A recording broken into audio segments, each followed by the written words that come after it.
This week on a brand new episode of Strong Arm Sports Podcast. I regretfully inform you that they are about to screw James Harden out of another damn MVP. I don't want to. No, we're not starting with the MVP, Spade. The MVP will be last. We supposed to be the losers, but we winning though. They used to laugh at us, now we grinning though. They used to tell me never in my lifetime. I guess they wasn't in their right mind. Underdog.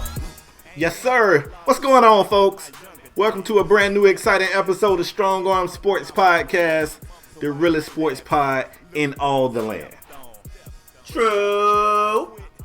The parents, I'm thinking about us calling ourselves SAS Pod. What if I just randomly just start calling us SAS Pod? You be all right with that? Hey, let's get it. I mean, I don't care. But hey, they here for us, not a damn name of the show. Okay? This shit can be called We Talk Sports on this shit. Like, they here for us. Facts. Anyway, man, for those of you who tuning in for the first time, let me tell you what you can expect here on this show. What we do is wrap up the previous week of sports in dramatic fashion with no BS, no sugarcoating, no biases. The realest sports talk pod in all the land, and we do it once a week, man. And we everywhere. We on YouTube, SoundCloud, UPodOmatic, iTunes, and there's probably some more. I can't keep up with all of it. But if this is your first time listening to the show, I'm one half of the show. I go by the name of KSpadeTheProspect. And I'm your boy, ep217, and together we form Strong Arm Sports. Is we still SAS Pod? Yeah, we talk sports whatever. on this shit? Whatever. Yeah, whatever. We here. Listen, man, Spade, you want to talk about a week, bruh? It's been a week. It's been a hell of a week, man. Of course, we got NBA playoffs, but some things happening in the NFL we got to talk about. In the NBA draft lottery happened this week as well. So we're going to get into all that, but Spade, I want to start the NFL. I usually ask you, are you good with that? But I ain't about to ask you because I know you ain't. You want to get to the league, so you want to get to the association. But we're going to start in the NFL. So Spade, I want to start in New York. My neck of the woods. No, we're not talking about the Giants and them drafting a Duke dude. The Duke quarterback. We're going to take it to New York. We're talking about the Jets. If you guys didn't know, the Jets, they made some significant signings, and you know what I mean? Everybody was like, yo, the Jets might be on their way. Was people saying that? Was people saying the Jets on their way? Spade? I ain't never heard nobody say that. Okay, they was pretty excited about getting Le'Veon. They was definitely excited about the signings. They got Mosley, they got Le'Veon Bell, they got a new coach, they got new uniforms. You know what they say? You look pretty, you play good, you know what I mean? They got some new unis, new color scheme. So everybody was like, okay, I see the Jets. And then out of the blue, Spade, they fired their GM just out the blue. You know what I mean? Adam Schefter was on the Twitter sphere and popped up, boom. Jets fired GM. And allegedly him and Gase had it out about the signings that the GM signed, like Le'Veon Bell and Mosley. He didn't want to sign Le'Veon Bell, allegedly. I'm saying allegedly because I don't know if this is confirmed as of yet. But he didn't want to sign Le'Veon Bell, and he didn't want to give C.J. Mosley, we already know the outstanding middle linebacker that used to play with the Ravens. He did not want to give him that much money. And Spade, before I let you dissect this situation, allegedly it's a rumor going around that the Jets are trying to trade Le'Veon Bell. They trying to get Le'Veon Bell contract up out of there. We already know they already moved on from Deron Lee, that first round pick they had a few years ago. The linebacker, they traded him to the Chiefs for a 6th round pick.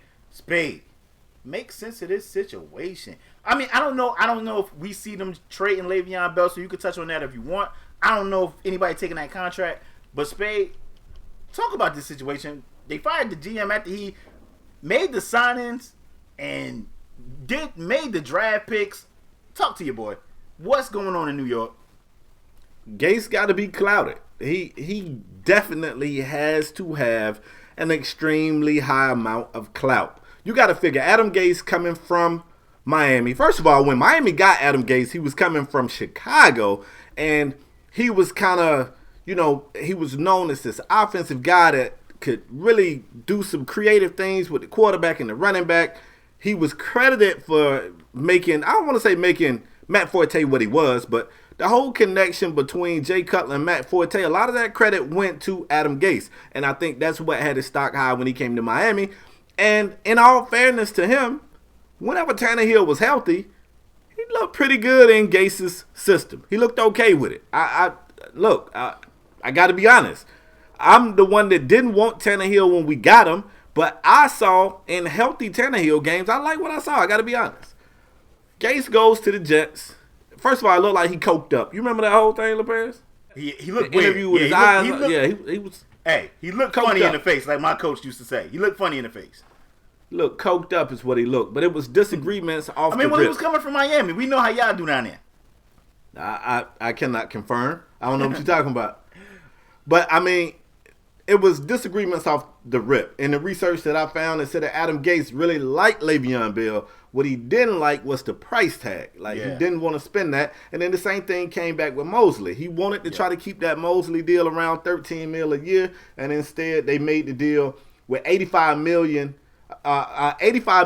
deal for 5 years, $51 million guaranteed, and that was going to pay out around $17 million a year. So I'm assuming Gase must have went to team owners or whatever and said, look, if y'all need me to come and do the job, I need to be able to do it my way, and I don't know why Gase is the way they sided. I honestly don't know. I don't get it. I was talking to somebody at work who's a Jets fan. She don't get it. I don't know, man, but it looked like Adam Gase is they gonna give him all the tools that he feel like he need to be successful. And allegedly, LeParis, they saying that the Jets are wanting Peyton Manning to replace this guy and be the GM. What? I didn't even hear that, Spade. That's crazy. They want Peyton Manning to be their GM.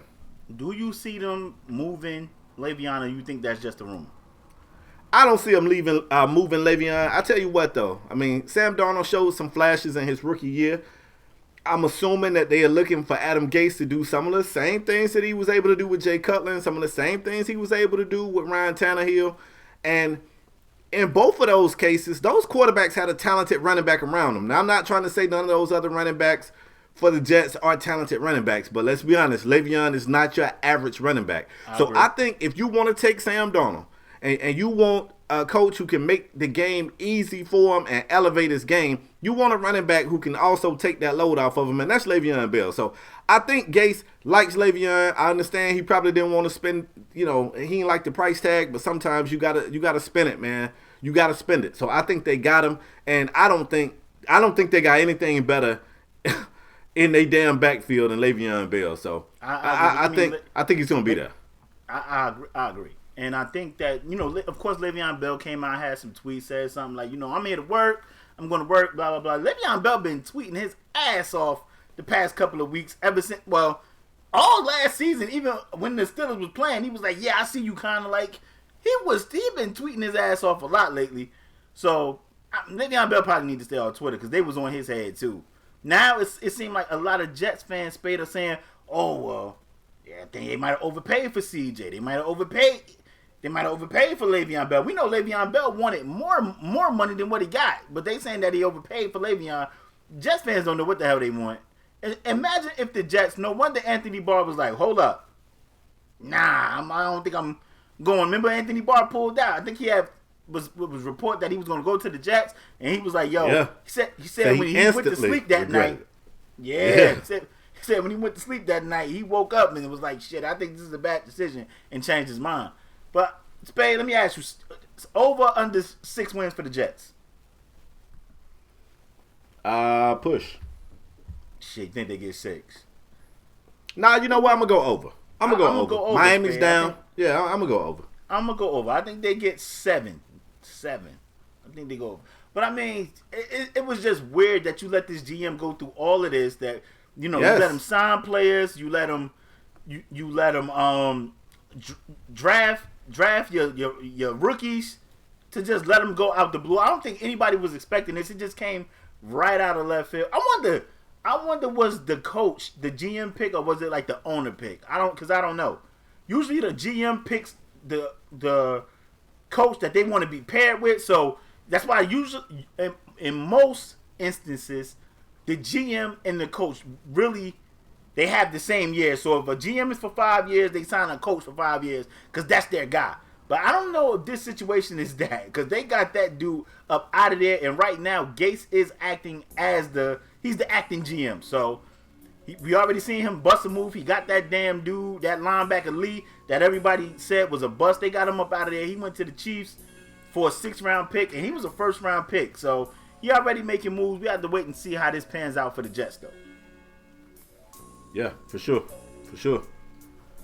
All right, man, let's stay in the NFL since that's what you wanted to do, and let's go over to Arizona. Let's talk about man. The show is Kyler Murray?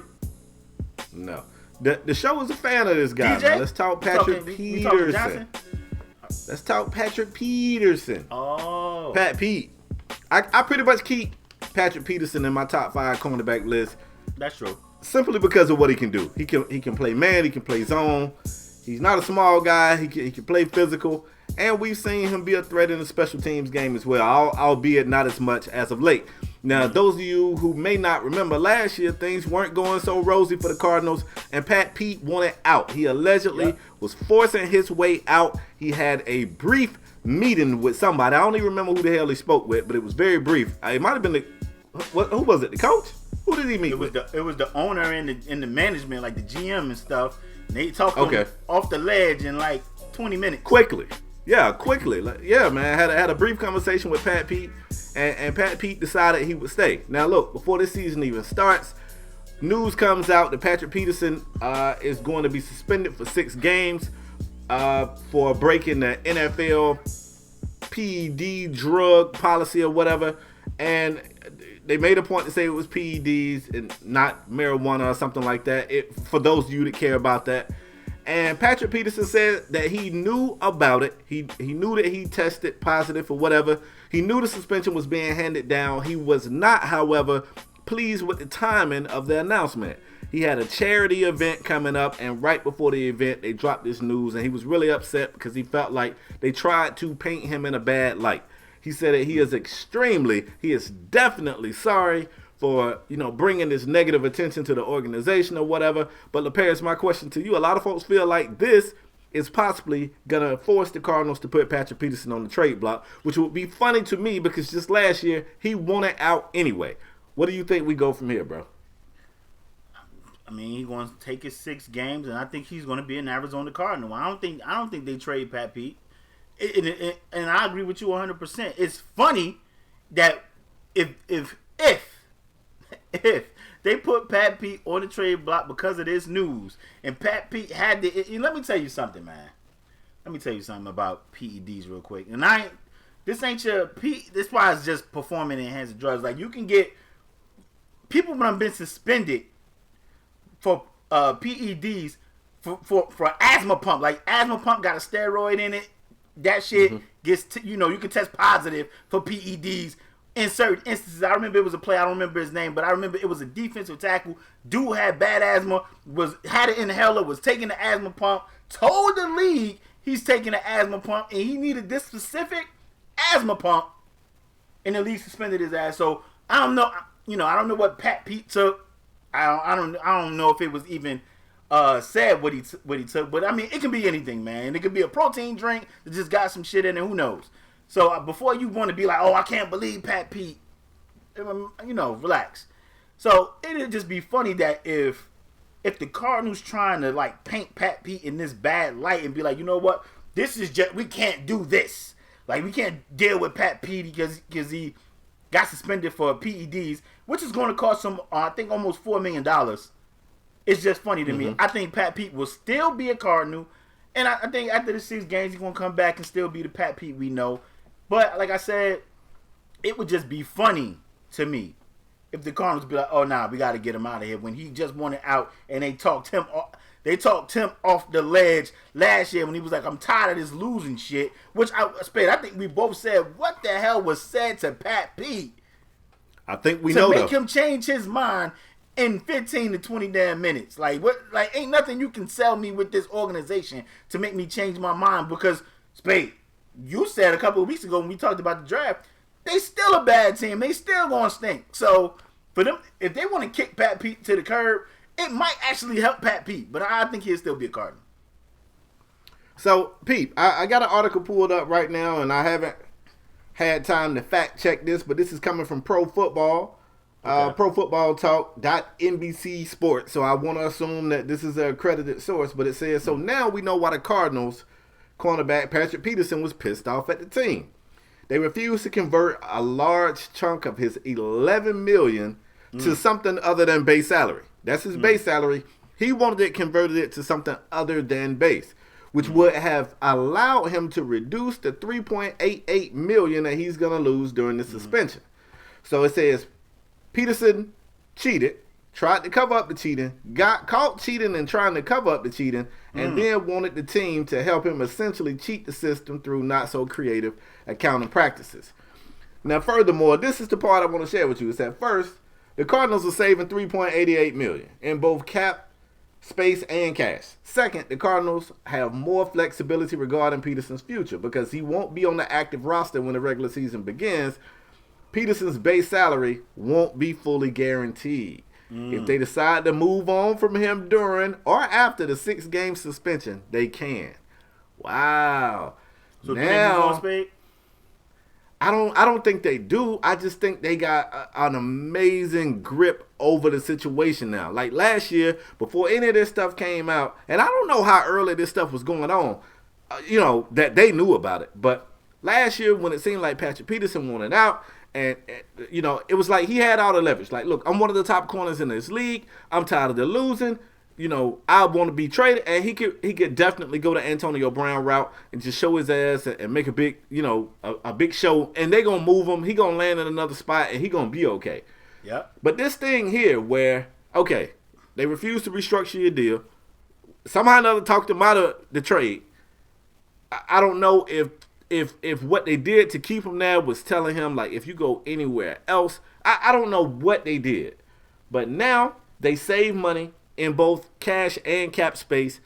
And if somehow somebody on that roster steps up and start to play phenomenal, if they want to, they can move on without him. They just got all the power now. Now, look, ain't nobody on that team going to step up and be better than Pat Pete. That's first and foremost.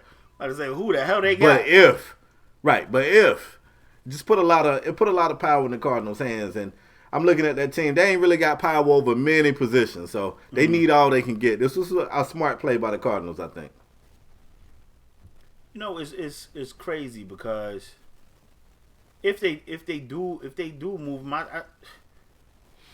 if they do move him, like I don't think it doesn't make a difference if they do or don't. Now we already know what we get from Pat Pete on the field. But I mean, the way that team is set up, even if they ain't throwing Pat Pete side, they sure dotting up the rest of the field. So, whether he there or not, I don't think it makes much of a difference, in my opinion. Like, Spade, over under 5 wins for the Cardinals. Under. Sheesh, that's what I'm saying. I mean, with or without Pat Pete, you got him under 5 wins. Absolutely. Yeah, I don't know, man. Might be pushed with him. Yeah, might be pushed with him and under without him. Yeah, I maybe he should just want a clean slate anyway. Like he wanted out last year. Maybe he should still be like, yo, this came down. My money is better now. Like my money is better to move now because like almost $4 million is gone. I think it might be easier for them to move him now. So. As long as Arizona ain't trying to head crack and be like, yo, we want a first-round pick, I think they need to move him. They probably need to move him. And everybody just start off fresh. Cardinals basically in this rebuild shit. It's time to just move on. Like, I would just move on. Remember me saying this. I think it might be best for the Cardinals to just move on with Pat Pete. And I think it's better for Pat Pete to move on.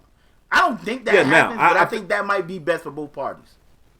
Yeah, I think now I agree because clearly they not on the same page. It's probably a rift between the two. And you got to wonder if last year when that meeting happened, they probably told Pat Pete, like, look, we can't really get what we want for you. We can't get value for you because no team is going to touch you because we know the suspension is coming down. We don't know how severe it's going to be. No other team knows how severe it's going to be, and nobody wants to take that risk. But now that it's been said that it's 6 games, and they already know now they can actively move him if they want to. I don't know that they should, but Who knows, man? If they do, it'll be some teams. It'll be some teams definitely on the phone. What? Y'all need them. You ain't lying. I think every team that's probably a contender is like, yo, you think the Patriots wouldn't, especially if they ain't about to headbust and be like, yo, give us a 3rd or 4th round pick or some shit. The Patriots will get that shit up. They ain't gonna do nothing but trade their 1st round pick and get 2 twos. Like, that's what they do. So, I mean, the Patriots would be like, yo, Pat Pete for 10 games and the playoffs, because we know the Patriots is going to the playoffs, barring injury. But Pat Pete suspended for 6 games. If a team like the Patriots or a team like that's a contender get a guy like Pat, like Miami, relax, babe, relax. What? But I'm just saying, like 10 games of Pat Pete and the playoffs, I can see a slew of teams being like, yo, I'll take that gamble, especially at a cheaper price. Maybe not for $12 million, but take the 4 off and you get them for $7 or $8 million. Come on, man. I can see teams doing that. let me tell you something. Go ahead. Miami would slide Pat Pete on the other side of Xavier Howard, back there with Rashad Jones and Minka Fitzpatrick. Let me tell you something. Is Pat Pete from Miami? You hear that second? Yes. Oh, okay. Yes. And let me tell you something. We'll supply the PEDs down here, Pat. we give you the PEDs and let you know when that test coming too. That's what we'll do. Hey, and we got Rosen. So you and Rosen, y'all already got a little bit of a relationship. Hell, you can get Rosen some of your PEDs. Help him get a little heavier than $1.25. I told y'all, Spade always make it. He always find a way to get Miami, whether it be the Dolphins, the Canes, the Heat, his Rockets. He always find a way to get them on the show. But listen, bro, I'm talking about making my team better. I like that. Listen at our secondary. I wouldn't mind Pat Pete on Miami. It makes sense. It would make sense. But let me ask you Rashad Jones, Minka Fitzpatrick, Xavier Howard, and Pat he just gave Xavier Howard big money too, bruh. And he the best damn cornerback in the league. He deserves it. Relax. Huh? I don't even know if he the best corner in Florida. Relax. Stop it. Who you finna say it is? He better than Ramsey? Maybe. Nah, I don't know. Like that's a conversation for another day when we do our top 5s. But let me ask you, Spade. Okay. We talking Miami, so I be on the betting app. Spade. They say the Canes over 9.5 wins this year. Over under 9.5 wins for the Canes. I don't understand how you do that before. Have we seen the schedule yet? Because I don't know what our non-conference games look like. It don't matter. Like, do you see the Canes getting 10 wins? Hell yeah. What? Hell you yeah. like your voice like crack. What? Hell yeah. You don't? I say 9-ish. 9. What about them Noles? What you mean? What do you mean? What about do I have us getting 10 wins? Or do I have us beat Miami? Do you have the trash ass Noles winning 10 games this year? But they don't got our number at 10. Bro, answer my question, bro. Spade, they don't. I'm asking you. The betting app got us at 7 wins. Do I have the Noles getting over 7 wins? Yes. But not 10. I mean, you. That's not the number. The number for the Canes was 9.5. So if you're going over, then they need 10 wins. You got the Canes getting 10 wins, because I don't. I have them getting 9. Do I have the Noles getting over 7 wins? Yes. I have us getting over 8 wins. Yes. If that's what you're asking me. Yeah, you know what? I'm gonna go push under right now because I don't know nothing about our offense. Okay, that's cool. I don't know nothing about our OC. We'll touch it at a later date. College football is a couple of days ago, it said college football was 100 days away. So now it's about 90-something days away. It's right around the corner. Bro, it's a little early. That's all I'm saying. Yeah, I'm saying, okay, that's cool. That's cool. We can move on. We're going to take it to the NBA. You guys didn't know something happened in the NBA? In Indiana, no, Larry Bird is okay for the folks that be like, what happened to Bird? Larry Bird is fine. Nobody says that, bro. Bro, what you mean? People love Larry Bird in Indiana. Bro. But if you guys didn't know, Tyreek Evans was in the news. And I know you're thinking, what the hell is Tyreek Evans doing in the news? They've been eliminated. They've been gone. Well, if you guys didn't know, Tyreek Evans is banned from the NBA for 2 years for violating a drug policy. You know, he got OJ Mayo. Facts. And it's crazy, Spade, because we was just talking about, I think that was that first round series, or a little bit, it might have been before the first round started. And I said, yo, I think Tyreke Evans can pick up the slack for Victor Oladipo. That did not come into existence, but I thought Tyreke Evans definitely had some good games. But Spade, I'm disappointed in Tyreke Evans getting banned for 2 years, bro. Like, what are your thoughts on this ban? Yeah, it feels so eerily similar to the OJ Mayo shit, man, because OJ Mayo for the Grizz was nice. Like, his rookie year, don't quote me on this because I might be wrong on the number, but I think OJ Mayo averaged something like 25 a game as a rookie. Like, I could be wrong, but OJ Mayo was good. And then he got traded, and I'm not making excuses for him, but after that trade, you know, after being part of the, NBA all-rookie team or whatever, it just seemed like he was struggling to find his weight in a new system, in a new city, on a new team with a new pecking order. And, oddly enough, OJ Mayo credits what happened with him getting his life right. Like, he said putting him out the league was worse than putting him in prison at that time. He said that was worse than putting him in jail.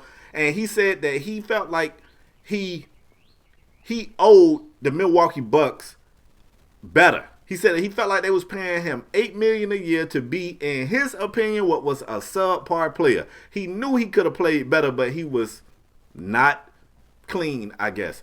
And I guess at the end of the day, man, I hope it work out for Tyreke Evans a little bit better than it did for OJ Mayo. OJ still playing somewhere, but not in the league. And anybody who saw rookie OJ Mayo, like, he belonged in the league. Talent-wise, he belonged in the league. And LaParis, I think the only player I've ever seen get the 2-year ban, because it's actually, what it is, it's like a 2-year suspension, but after the 2 years, you have to reapply. Like, it ain't like after 2 years, you just a free agent and anybody can sign you. You got to apply, and they got to basically see whether or not you deserve another opportunity, which I don't really know how I feel about that, but that's neither here nor there.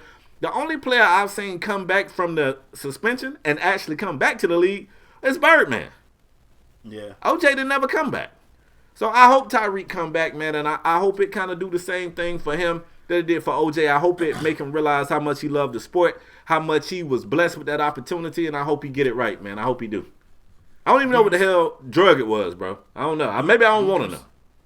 I mean, I don't even think it matters, man. Like, you just look. It don't. You're right. You just look at these guys. First of all, before I go there, Spade, do you see Tyreke Evans playing overseas or something? Like, you think he go overseas and play somewhere? Absolutely. Hell yeah. Okay. But he finna go bust somebody's ass over there, too. Me and you had a conversation about, like, off camera, and I was like, I never use drugs, so I don't get the addict. And I'm not saying people don't get addicted. Just like alcoholism, people get addicted. I get it. But obviously, it would be an easy decision for me. I don't know how much money Tyreke Evans made, but you spoke on OJ Mayo making $8 million. And I feel like a broken record, because it's like, yo, these kids, these young men, they come from bad situations. I mean, poor situations, just parents scraping for every cent type of situation. You go look at a dude like OJ Mayo or Tyreke Evans. OJ Mayo was $8 million or get high. Like, it's a no-brainer for me, and I don't get it. I told you before the show started, I said, yo, if somebody was to be like, yo, we want to sign SAS, only thing is y'all can't do no drugs. I told Spade, they can add alcohol in it right now, and I'll never take a drink again. Like, it would be that easy for me. I get it. It's not that easy for everybody else, and I'm not trying to make it that easy. But knowing my upbringing, knowing how these young men, their upbringing, I mean, because we pretty much know that a lot of these kids, they upbringing be hard. You would think they'd be like, yo, I can't believe I'm successful and I made it. To ruin it by drugs or just some nonsense is just idiotic to me, bro. It's idiotic to me. I'm gonna argue a different side of it. Okay, and don't get me wrong, I'm not trying to defend OJ Mayo or Tyreke Evans or Birdman or anybody else who's been in this situation, Josh Gordon, Martavis Bryant, or anybody else. I'm not trying to downplay these guys' problems. I understand some of these people have problems. I get it. But I'm not willing to say everybody have a problem, Spade. And maybe they do. And I'm being naive. And that's true. Know. That's true and that's fair. But there's also somebody told me if you've ever flown before, and this is a reach, but you'll see where I'm going with it. If you've ever flown before, the worst thing you can ever do is get a seat in first class. And I was like, I don't understand. That would be great. And he was like, yeah, but now that makes it where you can never go back to coach. You don't fly first class and then be like, all right, next time I'm gonna sit in row B back in 36 with two people beside me with once you fly in first class, that kind of becomes the standard. So you take these guys, yeah, they came up rough. A lot of them didn't have a lot of opportunity growing up, and they go from that to being the man where people literally wait on them hand and foot. And you honestly think, if I screw up here, there's somebody's going to cover for me because I'm super talented. I'm somebody important. I got all these fans. I mean so much to this organization. I mean so much to these fans. I mean so much to this team and this city that I can screw up here and there. They got me. And you'll really believe that, bro. I could see where you would really believe that. I get you. But in the NBA, now I could see that in high school or college, maybe. But the NBA, where it's a turnover in talent every year? It is, but it's also, I mean, it's favoritism don't die in the NBA either. Maybe it's different. Don't get me wrong. Which is it's true. different.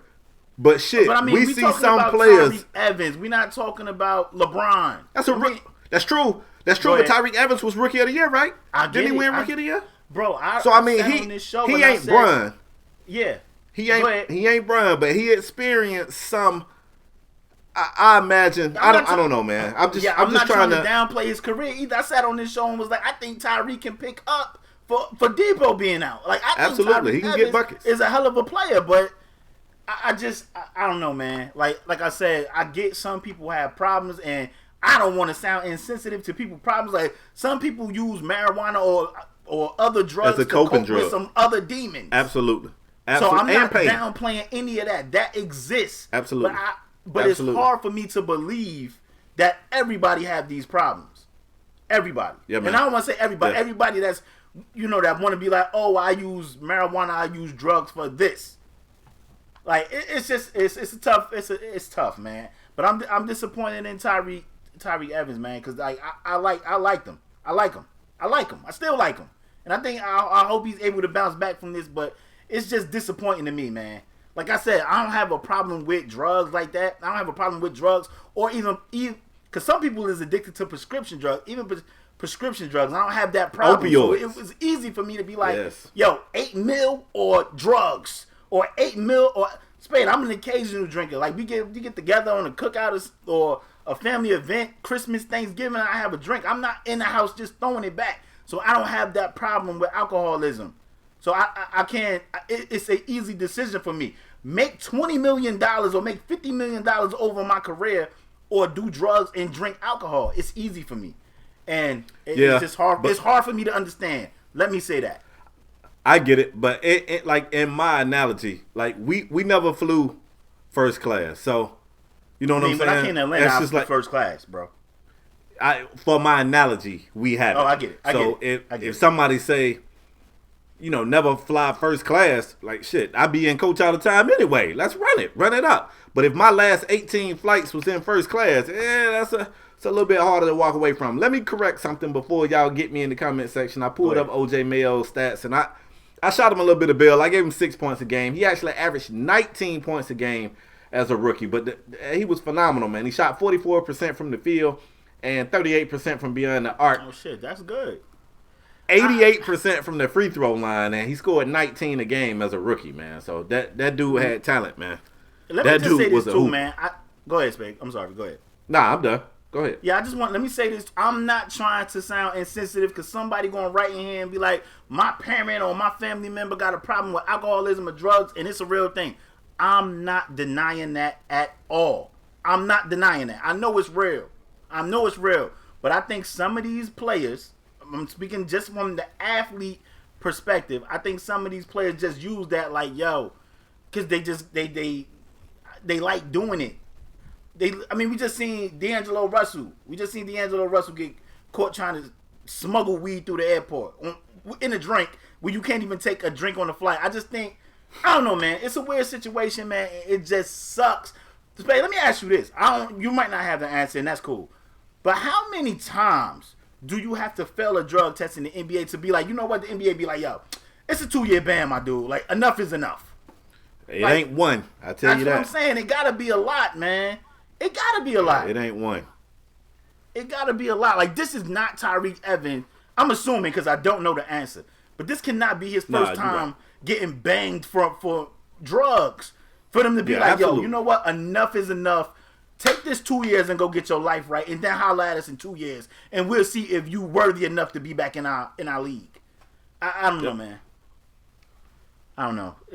Like I said, I don't want to sound insensitive because I know it's real. I know people got real problems, people got real demons, but I refuse to believe all these guys have these problems. It's people that go to work that don't make half the money these guys make, that's struggling every day, and them people getting up and getting to it, and ain't depending on no. Go ahead, Spade. You know, the wise philosopher Christopher Wallace also said, more money, more problems. So you're right. It's guys going through it, making a fraction of what these guys make, but I can't imagine being a millionaire. Everybody I grew up with know I'm a millionaire. I'm dealing with my own shit. The people that I know throwing they shit on me because they expected me to rescue them. I'm not caping for these dudes. I just want to show a different side of it, man. Like, I imagine cool. Sometimes they probably want. Like I said, I don't want people to get and be like, my father was an alcoholic and listen, it's real and I know it. I'm not trying to be insensitive. Let me make that clear. Clear. Right. Woo, that was a good conversation. I didn't even think that conversation was going to be that good. But let's move on. All right, let's move on to the next segment. Of course, we're in the NBA. LaParis, this one right here gonna be sad. We should probably play some sad music right here. I got some bad news. Yeah, it's some bad news, bro. First of all, fix your tone. You're a little too happy when I'm sitting here telling you I got bad news. But I don't understand why this next topic is gonna be sad. But go ahead, I'll let you finish. It's pretty sad, man. I don't even want to stop. Viewers of the show. Go ahead. I regretfully inform you that they are about to screw James Harden out of another damn MVP. I don't want to. No, we're not starting with the MVP, Spade. The MVP will be last. You tell them that the finalist was announced for every award. That's what you tell them. We're going to do the MVP last, please. Well, let's start with Coach of the Year, some shit. I bet. Let me do that over. Guys, I got some bad news. At the end of this segment, James Harden is about to be screwed out of another damn MVP award. We doing that last. Believe that. That's what they're here for. At the end. That's what they're here for. The NBA announced the finalists for their awards, and this, I would be okay with this. This would be a great topic, but it's not, because we already know they're not going to give these awards away until June, which is something that we here on this show have a pretty big issue with. Yeah. It is perfect for the league to finish the regular season, give the 16 teams that made it to the postseason a week off, have an award ceremony at the end, like in the middle of that week. All right, so let's say like the season end on like a Friday or a Saturday, have the award ceremony on like a Wednesday, and fire up the playoff games that Friday night. That would be perfect. It would just be perfect. But the league don't want to do that. To me, it's a no-brainer, bruh. Yeah, who the hell making this? Like, Spade, did people even watch the awards last year, or was people just waiting for the alert? Hell no. I mean, people I wasn't even waiting for the alert. No, hell no. Nobody cares in June. Nobody cares who was the regular season, whatever. Like a week after the finals, ain't it? Like a week or two after the finals. Like, come on. Yeah, so what happens is I get a bunch of people in my mentions that want to talk about something they saw in the postseason and why that person who won something in the regular season shouldn't have won when these are the NBA regular season awards. And they should be given away after the regular season, but they're not, because as much as I love you, NBA, listen, Adam Silver, whoever represents the league, Jerry West, somebody, I love y'all, but this shit is dumb, okay? This is dumb. But anyway, let's go through it, man. I do have your award finalists, and I will start with the NBA Coach of the Year. Your three finalists are Moke. Why did I say Moke? Let me try that shit all over.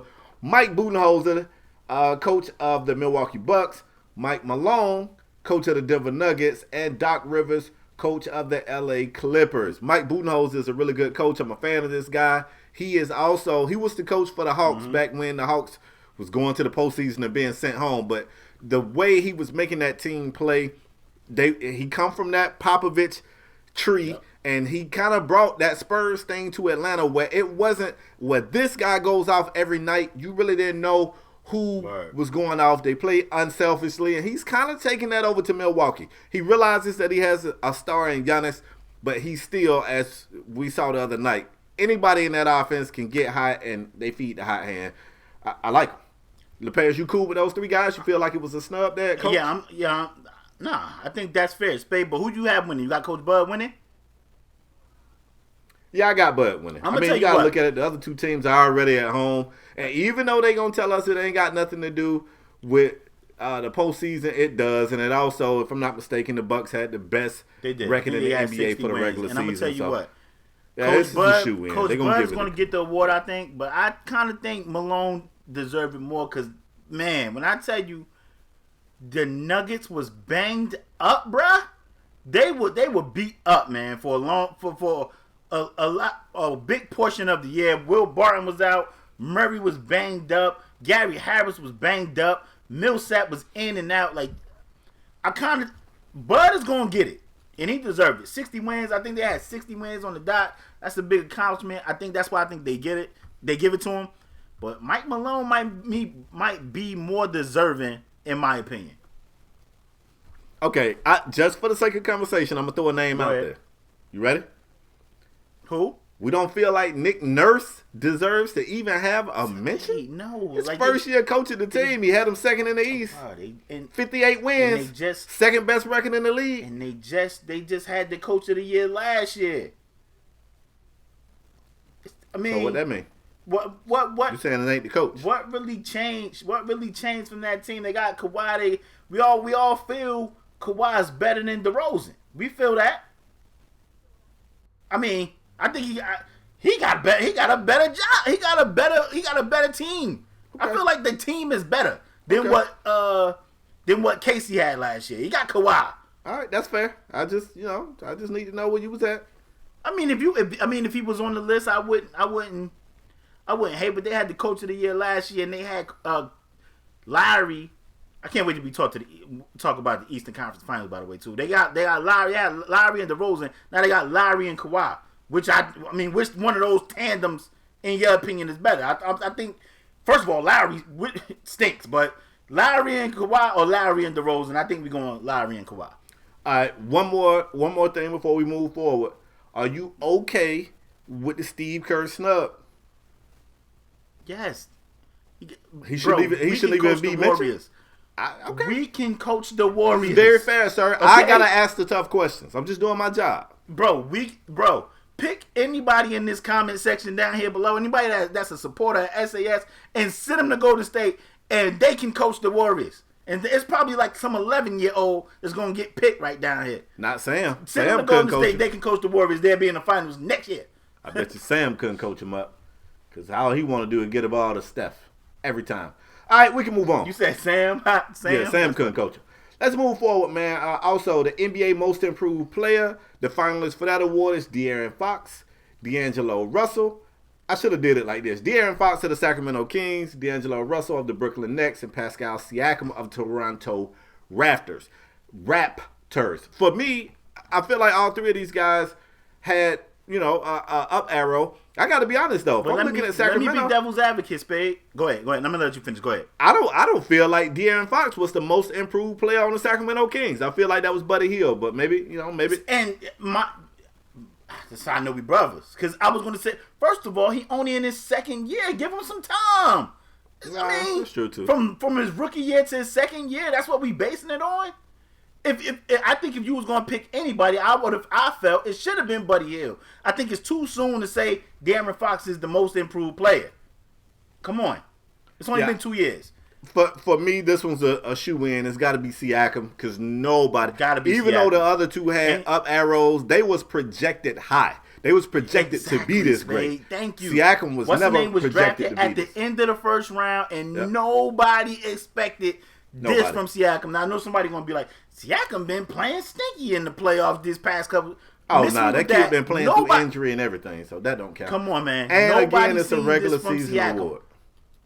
If somebody said, Siakam probably should have been an all-star, but if somebody would have been like, yo, Siakam about to eat, everybody would have been like, I don't know about that. But Siakam played great. I see Siakam getting that award as well, Spade. We agree there. Cool. Hey, we ain't stay on that one long at all. Let's go ahead and move on again. The next topic we're going to talk about is the NBA Defensive Player of the Year. This award is always funny, man, because I'm going to be honest, it's always at least one person in this category that just gets shooed in because it's so tough to evaluate this category over the varying positions. It's very tough, and nobody will admit that, but that's what this show is for. But your three finalists for that award is Giannis, or if you want to call him Giannis Antetokounmpo from the Milwaukee Bucks, Paul George from the Oklahoma City Thunder. Matter of fact, I'll save that question for later. We'll get there. Go ahead. Paul George from the Oklahoma City Thunder and Rudy Gobert from the Utah Jazz. I love Rudy, but I'm going to keep it a stack with you. Rudy be kind of winning this shit off lack of options. I'm going to be honest. Rudy, don't get mad at me, bro. I gotta speak the gospel. You be winning this shit from lack of options, man. And I feel like every year they just kind of don't know who to give it to. I feel like Paul George is going to win this award. I would be extremely shocked to see either of the other two win this award. I agree with you again, Spade. I think the award should be Paul George. Paul George, he took his game, regardless how y'all want to talk about Paul George in the playoffs, Paul George took his game to another level this year. And Westbrook allowed him to. Westbrook allowed him to. Took a step back. Even defensively, Paul George, he entered another realm defensively. Paul George, he wanted the best guy on the other team. The way he attacked defense was the way he attacked on the offensive end. So I agree. Paul George put together one of his best complete seasons on both sides of the floor. And I feel like Paul George should win Defensive Player of the Year this year. And I agree with you with the Gobert analysis. He's always in it because I don't know if he got 5 blocks a game, but he damn near got 5 blocks a game. He always up there because he's always in the league leader in blocks and all that. But I feel like he goes to Paul George. I think Paul George deserves it. I don't know if he's going to win it. I think he deserves it. I think he's going to win it. Everybody keeps saying oh man, why did Paul George stay in Oklahoma City? It was a terrible year for him, but Paul George posted career highs in multiple statistical categories. This was by far the best season Paul George has ever had. Best complete year ever. Yeah. And who's the right? I feel like the first year they kind of had Melo there. It took them a while to get right. This year they had an up arrow. Why not? Why is it not safe to assume that they're gonna get even better in the next year? Who knows? We'll move forward, though. Spade, let me ask you. Hold up. You just brought somebody's name up. Do we see Melo getting back in the league? Is it done for Melo? Oh man, I think it might. Yeah, this shit just popped in my head when you mentioned Melo's name. I think it might be. Is Melo done?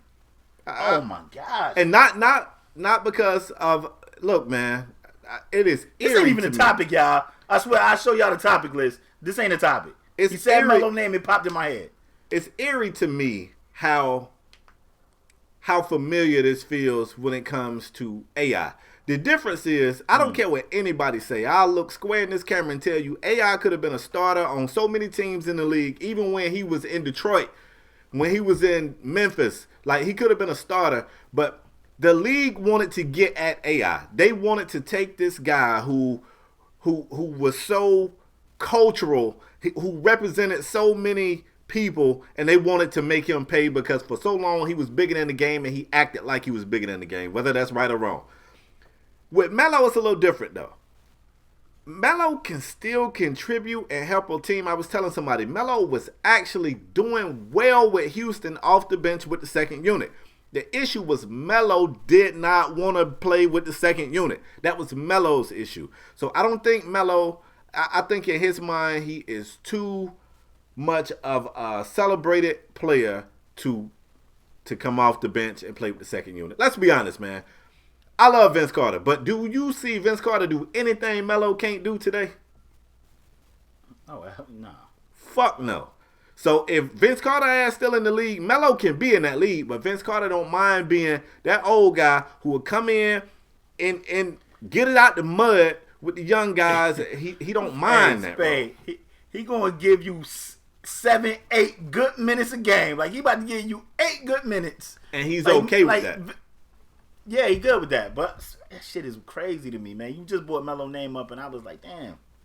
Do we see Melo getting back in this league? Spade, if you felt like he was going to get back in the league, where would you, like, do you see a destination like, oh, he can fit there, it can work there? I mean, a bunch of teams with young players could use a veteran like Carmelo. It's just whether or not he would mentally buy in and say, hey, I ain't that guy no more. I still can score. I still like my odds to get on this court and contribute to the team, but I come off the bench with the second unit and get it out the mud, and Melo's never going to say that. So that's why I think it's over for him. Wow. I mean, that ain't, like I said, that ain't even the topic, y'all. Leave your thoughts on Melo in the comment section down below. We can move on, Spade. Go ahead. Continue. Okay. Next award is the NBA Sixth Man of the Year Award, also known as the Lou Williams Award. That's what I call it. And the three trophy needs to be Lou Will. I don't even know what the trophy is.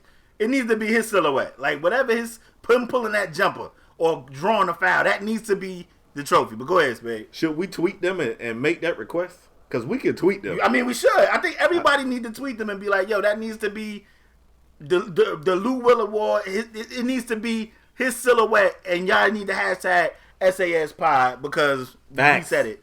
Yeah, it either need to be Lou Will or Jamal Crawford. But the three finalists for this awards are, oddly enough, there's 2 L.A. Clippers in it, but Montrezl Harrell of the L.A. Clippers, Lou Williams of the L.A. Clippers, and Domantas Sabonis of the Indiana Pacers.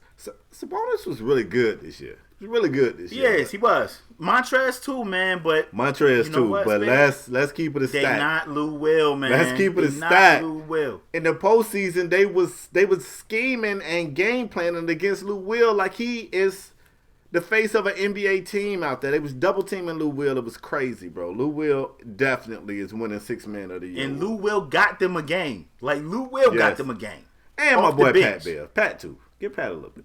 Yeah, man. But Lou Will, this Lou Will Award, man. Like, I love Montrezl and I like Sabonis. Montrezl is going to make himself a lot of money. Yeah. But it's Lou Will Award. It's Lou Will Award. He's on the trophy, y'all. What you think? Like, you're not getting that. Yeah. Well, you should be. Yeah, they not getting that. Now we getting into this the thick of it right here. This the 2 they want. Yeah. This when y'all finna jump in the comment section and talk that shit. Right here. They about to talk that shit. They finna talk that shit, bro. NBA Rookie of the Year Award. And I don't know why. I guess they just had to put 3 finalists. It's Trae Young. Give it to Trae. Yup. Listen, let me give them the 3 options because they had to pencil in a third name. But DeAndre Ayton, whose most memorable moment of the season was getting crossed over in them big-ass Pumas, rolling up on his toe and falling down. That's the most memorable DeAndre Ayton moment of the season. And then the 2 real candidates, Luka Doncic and Trae Young. Now, look, let me say this because I work with a huge Luka fan and we had this conversation all the time. And Sal about to be in this comment section too. We know. Yeah, Sal, come on through here and get that smoke. Now, listen. Luka was the most consistent of the 2 rookies. It is to be expected, I feel like, because, one, he's got professional experience. He did play overseas in a professional league. He's a bigger player, and they moved him around a little bit. They let him run the 1 some. He played off ball some, ran the 3 or the 4, whatever. All right? And his numbers pretty much did this for the season. Look, those of you listening, you can't see what my hand doing, so y'all might want to swing by the YouTube channel. But for the season, his numbers did this. Trae Young, who is a undersized point guard, started the season off rough. I think the speed of the game, it took him a while to adapt to it. The shot wasn't falling early on, but boy, let me tell you what Trae Young did. Every game he played, he got better, and he figured the league out, and his numbers did this. All right? So at the end of the season, their averages are going to be similar. And I'm saying going to be as though the season ain't over. Their numbers are similar, and I don't know what they are. I don't know. So I would just guess some shit. I'll say Luka probably average 21 a game, and Trae probably averaged 20 a game. I don't know. I'm just pulling those arbitrary numbers out of my ass. My point is, depending on the voter, it can go either way. Somebody could reward Luka for being consistent and say he was the most consistent, he deserves it. I wouldn't be mad at that. Somebody could also say Trae continued to improve. He finished the year a much better player than he started the year, and they could decide that Trae Young is the Rookie of the Year, and I won't have a problem with that either.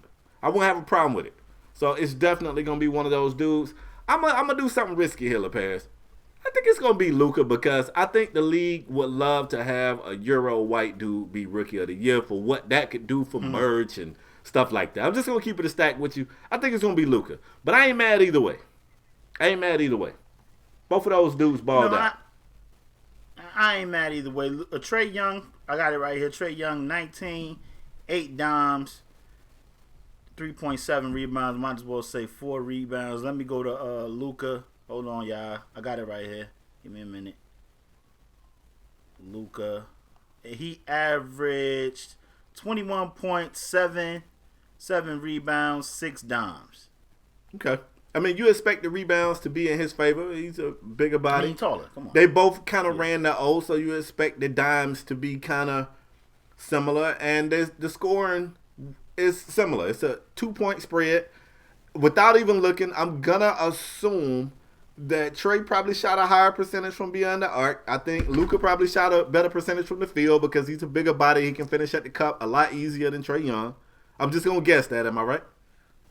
Let me look. Luka was, I got it right here, 42% from the field and 32% from the 3 and 71% from the free throw line. Let me go back down to Young.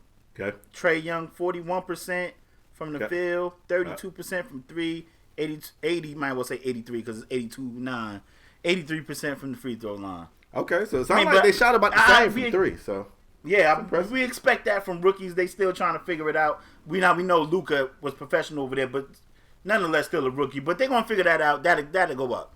Them numbers will go up. I expect those numbers to go up. Well, I mean, they are already going up for Trae. That's what I'm saying. Like in the beginning of the season, Trae Young was shooting like 20% from beyond the arc, dog. I know you don't like name dropping Spade, but you don't have to if you don't want to, bro.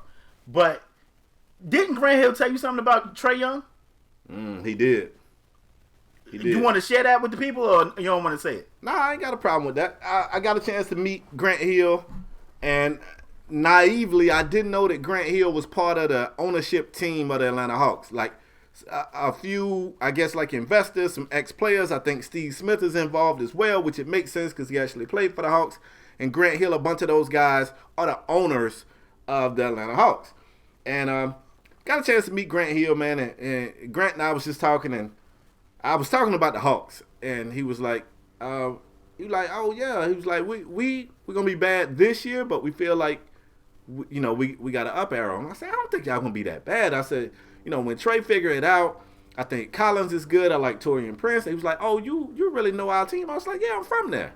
So we just started to talk, and he said, man, the only concern that we had about Trae Young was whether or not he was going to be able to get his shot off, because he's a small guard, and we was worried about whether or not he had the type of burst, not like just put the ball on the floor and go, not speed, but more, I guess you could call it quickness or acceleration, whether or not he would have the burst and the ability to get his shot off.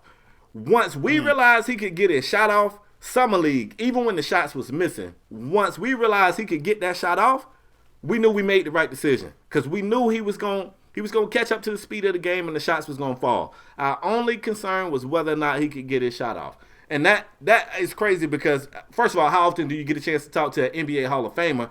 And two, like to hear his thought process, my concern with Trae would have been whether or not he knew a good shot from a bad shot, because in college, he launched everything. Like, he didn't know a bad shot. And he started that way this year. Like, Summer League and early season, you watch him like, God damn, Trae. I mean, you could have got a better look than that. Like, it's 18 seconds on the clock, and you pulling up from 40. Like, come on. That was my concern. But to hear Grant say the only thing we was concerned about was whether or not he could get that shot off, and once we realized he could, we knew we was straight. That type of knowledge right there, hey, that was just amazing to me. That was amazing. And he was right, because I had that conversation with him mid-season. And Trey numbers continue to go up. Like I said, somebody going to say 32% from beyond the arc for Trey Young is not great, and I admit it's not. But I'm telling you, the kid was shooting 20% from beyond the arc at one point. So to raise your percentage 12% in a season, that shit don't happen often. Trust me, dog. Trust me. And look, I know the Luka fans going to come because I seen people they get disrespectful on Twitter. I seen people saying it's Luka and it's not even close. Y'all gotta That's relax. Because Spade, I was a person that was hard on Trey Young, and I was like, yo, I don't know about this dude. Like, they might have made a mistake. I love the kid now. I love the kid now. To see that kid play bad in summer league, keep the confidence, start off the season being erratic, I was like, yo, I don't know what to come back and still. Let me tell you something. I like Trey Young. I think Luka probably going to get it. But, man, I think Trey Young deserved that shit. Because Trey Young ended up turning his whole season around. And I became a fan. I'm hoping Trey Young get it. I think Luka probably will. But Trey Young should get that shit. Trey Young should get that shit. And I know the Luka dudes is in there. They about to come at your boy. I think Trey Young deserve that shit, man. I'm about to come at you. What about the people who gonna say it sound like you just hating? Like, do you have something against Luka? And not at all. I think Luka is phenomenal. Believe that. I do. I think I remember when Luka first got drafted, man, you had conversations on these shows. We ain't about to go all into that. But on this show, we was talking about Luka, what position. They're going to play him here. They're going to do there. And then during the season, we was like, yo, they started shipping folks out. They got rid of Dennis Smith. And I was like, man, Luka about to run the point. Like, Luka going to run the point. And it seemed like it was the right decision for him to get 21, 7 to 8 rebounds, 7 assists. I think the kid is going to be amazing. I think he's going to be fine. But, man, from what I've seen from Trey Young, I think listen, I just think from where Trey Young was to where he ended the season, I think Trey Young deserved that shit, man. I don't have nothing against Luka. I think Luka is phenomenal. So before y'all be like, oh, you just don't like Luka, somebody gonna say, oh, you don't like Luka because he's white. That's not true. Luka is phenomenal, man. Yeah, Luka is phenomenal. That's somebody gonna say that. I think Luka is phenomenal, man. If they give it to Luka, I understand why, man. I understand why. And you got to remember, too, I hate when people say this, but it's true. But at the end of the day, man, the NBA, if they nothing else, they are a business first. And don't get it twisted. Right. So being able to have a rookie of the year, I would love to see Coles. I love to see a co-rookie of the year. They ain't going to do that, though. But being able to have a rookie of the year. Last time we seen one was Grant Hill and Jason Kidd, right? Like, we ain't see it since then. Yeah. But being able to have a international star be the rookie of the year, from a business perspective, it makes sense. It makes sense. So, I think the race. I understand it. I get it. Yeah, I think the race is closer than Luka fans want you to think, though. Like, people saying, like, oh, it's Luka and it's not even a race. That's what I was saying. Yeah, that's why relax. Yeah, I seen it too. Because, look, I know. I work with a guy that's a Luka fan, and we had this discussion a lot. And I tell him, after the All-Star break, Trey Young was the better player. And he was like, yeah, but they go for the whole season. I get it, but think about what we just said. If we said before the All-Star break, Luka was the better player, and after the All-Star break, Trey Young was the better player, then you can't say it's not close. It sounds like they both dominated a half of the season. So, whatever, man. Like I said, Luka's going to win. If Luka get that joint, Trey Young, you watching the show, I want to say, people are not defined by Rookie of the Years. Okay? Yeah, because Tyreek got the lead right now. All right. You ain't lying. And listen, man, people still forget that Michael Carter-Williams was Rookie of the Year. He buried on the bench in Orlando right now. He on 2-3 teams a season. Like, he get moved 2 or 3 times a season. Like, come on. And he light skinned. Shit. So, I mean, word. If they'll do that to him. Anyway. Word. All right, let's get to the last award, man. Of course, this is the NBA Most Valuable Player. And I'm going to be honest with you. Go, Spade. I'm going to go. It's a 2-man race here. As I said on the last segment, they have to pencil in 3 names for this 2-man race.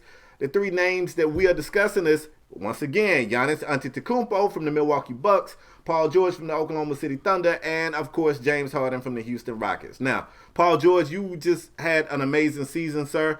I hope you win that Defensive Player of the Year award, but if you could kindly remove your ass from this conversation, because we're talking about MVPs and you not one. Now that I had to be rude to Paul George, let's talk about this. Giannis is gonna win this award, man, and they're gonna snub James Harden because they continue to move the goalposts. I'm finna tell you. I'm about to tell you. They continue to move the goalposts when it comes to MVP.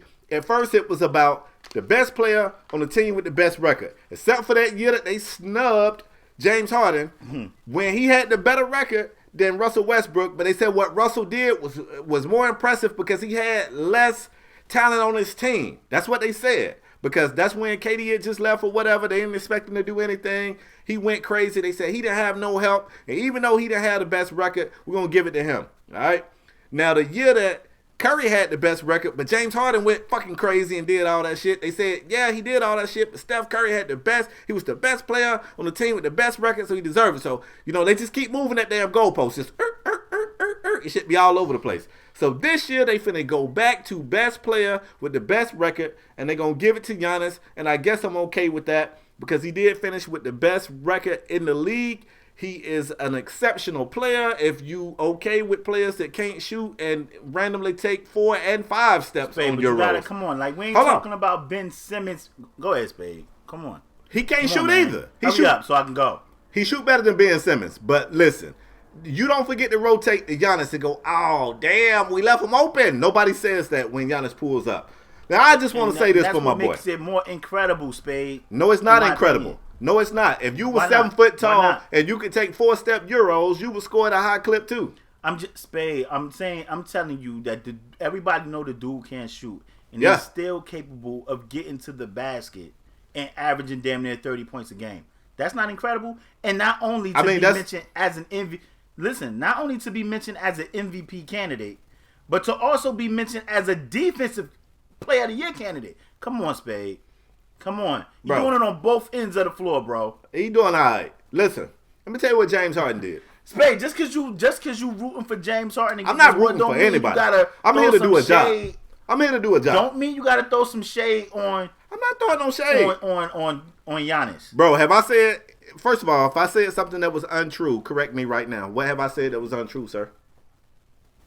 I mean, you said, if you good with a person that can't shoot, like, come on, that's still, just because he can't shoot don't mean, like, we're not talking about Ben Simmons. We're talking about Giannis, who's still averaging 30, damn near 30, and can't shoot. Unlike Ben Simmons, he at least take the shots. But go ahead. Bro, I said, tell me what I said that was untrue. Go, Spade. You can't think of that because I didn't say nothing that was untrue. I just want to remind the people that although the Rockets don't have as good of a record as the Milwaukee Bucks, it was a stretch. First of all, the Rockets started this season off terrible because they traded away their defensive pieces, and even with a healthy Rockets team, they could not figure it out. Then the injury bug ran amok in that locker room. At some point, it bit Clint Capella, it bit P.J. Tucker for a minute, it bit Chris Paul for the longest, and at that point, James Harden said, and I quote, fuck it. I'll just do whatever I got to do to get the dub. And he went out there and put on one of the craziest I'm not denying that. That shit was amazing, bruh. Shit was amazing. To be technical, our generation, granted, the people who saw Wilt, y'all probably saw that shit before. Our generation, we never saw a stretch like that. We never saw that, bro. I'm talking about Kobe. People gonna say Kobe put together a month like that. Not like that though. I'm saying, yeah, we seen Kobe score and shit like that. But I'm saying, bro, the defense that we saw. All right, let me just cut to the chase. If I had a vote, I would give it to James Harden. I don't have a vote. You don't know. You don't know me, bro. I do know. Bro, we know you want it. We know you want. No, you don't. Bro, you've been saying, according to you, Harden should have like 4 or 5 MVPs. He should have about 3. Yeah. Okay. But look, Giannis is gonna win this award, and I guess I'm okay with it. But at some point, the league, look, Giannis had an amazing season. Let me make sure that comes across. Yeah, come on, Spade. You like downplaying like this kid ain't. wasn't hooping. LaParis. Giannis had an amazing season. Thank you. But ain't no but. I didn't even say no but. I ain't say that. You want to say but? No, you don't know me. Go, Spade. Go. Giannis had an amazing season. However, see, I didn't say but. However, go, Spade. What James Harden was able to do for the Houston Rockets when they back was against the wall, when they was looking like they wasn't even going to be a playoff team, I'm not denying any of that. Shit was phenomenal. I'm not denying any of that. That's all I got to say. And I don't feel like I said, look, listeners, if I said anything that's a lie, I don't want to be no liar. My mama ain't raised no liar. So if I said something that's a lie, call me out on it. Call me out on it. I think it ain't. See, to me, it's not like, and I don't even remember who won the MVP that year. But this is not. We already know how Coach Bud run the system and everything like that, man. And this ain't the Atlanta Hawks getting the best record in the league. This ain't that. This ain't that. Like, you looked at them Hawk teams, and Al Horford was with 15, and Millsap was 15, and Teague was 15. Like, this ain't that. This ain't that. Coach Bud, listen, Giannis had a phenomenal season, man. Ain't no however, no ifs, ands, buts about it. It's not like, and I'm not denying anything you said, James Harden, especially when he put together that phenomenal ass month. I was like, holy shit, this shit is amazing. But bruh, for Giannis to do what he did, and like you said, not be able to shoot, still get 30, and people know, like, this dude can't shoot. He about to take it to the cup. And like, he became Giannis was good last year, but this year right here, the dude took it. He became a force. Like, he became a force. And I think he made it. We already knew who he was. We called him the Greek Freak and all that. But this year right here, he set himself apart from all the other Giannis's we seen. I was like, oh, this dude is amazing. He set himself apart and took his game to another level, man. Can I ask you a question that I feel like is a fair question? Go ahead. And it's going to be fair. Go ahead. Earlier in this same segment, let me see, it was the very first one. That one was called NBA Coach of the Year. Yeah. You said Coach Bud is a great coach. You say he the best coach in the league. Yeah. I don't know if I said he the best coach in the league. I think that's what you said. I don't think I said that. Like, I got to play the tape back. I'm pretty sure I didn't say that. I think you did. Let's just assume you did. Let's just move forward. Because I would say the best coach in the league is probably Pop or somebody. But I know damn well I didn't say Coach Bell was the best coach in the league. But go ahead. Let's just move forward as though you did. James Harden's coach is not even in the nomination. That's cool, Spade. Is it fair? I'm not doing my question, sir. That's not what you about to do. You're not about to do that, man. Sir, you don't know. You don't know me. You don't know me. You don't know what I'm about to say. Go ahead. Yes, I do, man. Go. Is it fair to assume that this great coach made the... You don't know what I'm about to say. Yes, I do, and the answer is no. Coach made the game easier for Giannis. I'm not... That's a fair question. You got to relax. You ain't here caping for Giannis like you kid the game or some shit. Relax. That's what you need to do. You already... Listen. I'm not caping for Giannis, but I feel like... Listen. The coach of the year that make the game no easier for him? Both dudes are deserving. Both. That's not my question, But I feel like if you got to give it to somebody, you got to give it to one person, which they do. I feel like you give it to the Greek. Okay, that's fine, sir. For the courtroom, sir. Do I feel like prosecution would like to know that Coach Bud make the game easier for Giannis? You just said he's the best coach. I don't know the answer to that. How could the best coach not make the game easier? Spade, I don't know. I'm telling you, I don't know. I do not know. He's the best coach. Ask you, is it a fact? Yes or no for the court, for the jury? Is it a fact? Do I not ask you all the time? What do NBA coaches do? Do I not ask you that all the time? Yes, Your Honor. Spade, come on, Brad. I just said yes. You got a show to do. I just said yes. Yes, I ask you that all the time. So I don't know, because I ask you, like, Spade, what the fuck do these coaches be doing? Like, I feel like you get a guy like a KD or Steph, you like these dudes, LeBron, and I feel like Giannis probably is in that realm now. He's there. He's a superstar, and he can't shoot, and he's a superstar. Sir. Whether with D'Antoni or not, I feel like we going to get James Harden. We're going to get this guy. James Harden is a superstar. We're going to get that guy. Sir, let me ask you this question, sir. Let me ask you this question. Is it a different question? Because I honestly don't know. Okay. It ain't like this is Phil Jackson or something. Okay. Prosecution moving forward, sir. What I'd like to ask you is this. If you were in a situation where you play in a team that seemed to have you figured out, they got you figured out, who would you rather look at that sideline? You pan to the right. Who would you rather see holding that clipboard over there? D'Antoni or Coach Bud?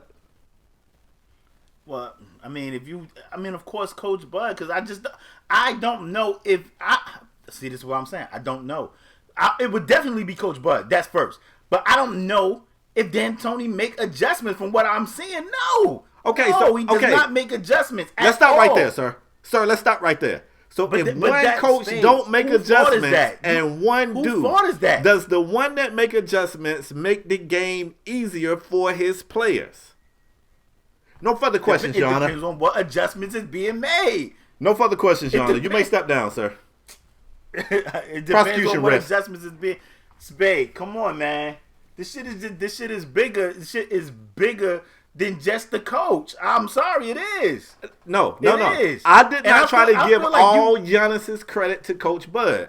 What I ask you is, do you feel like he made the game easier?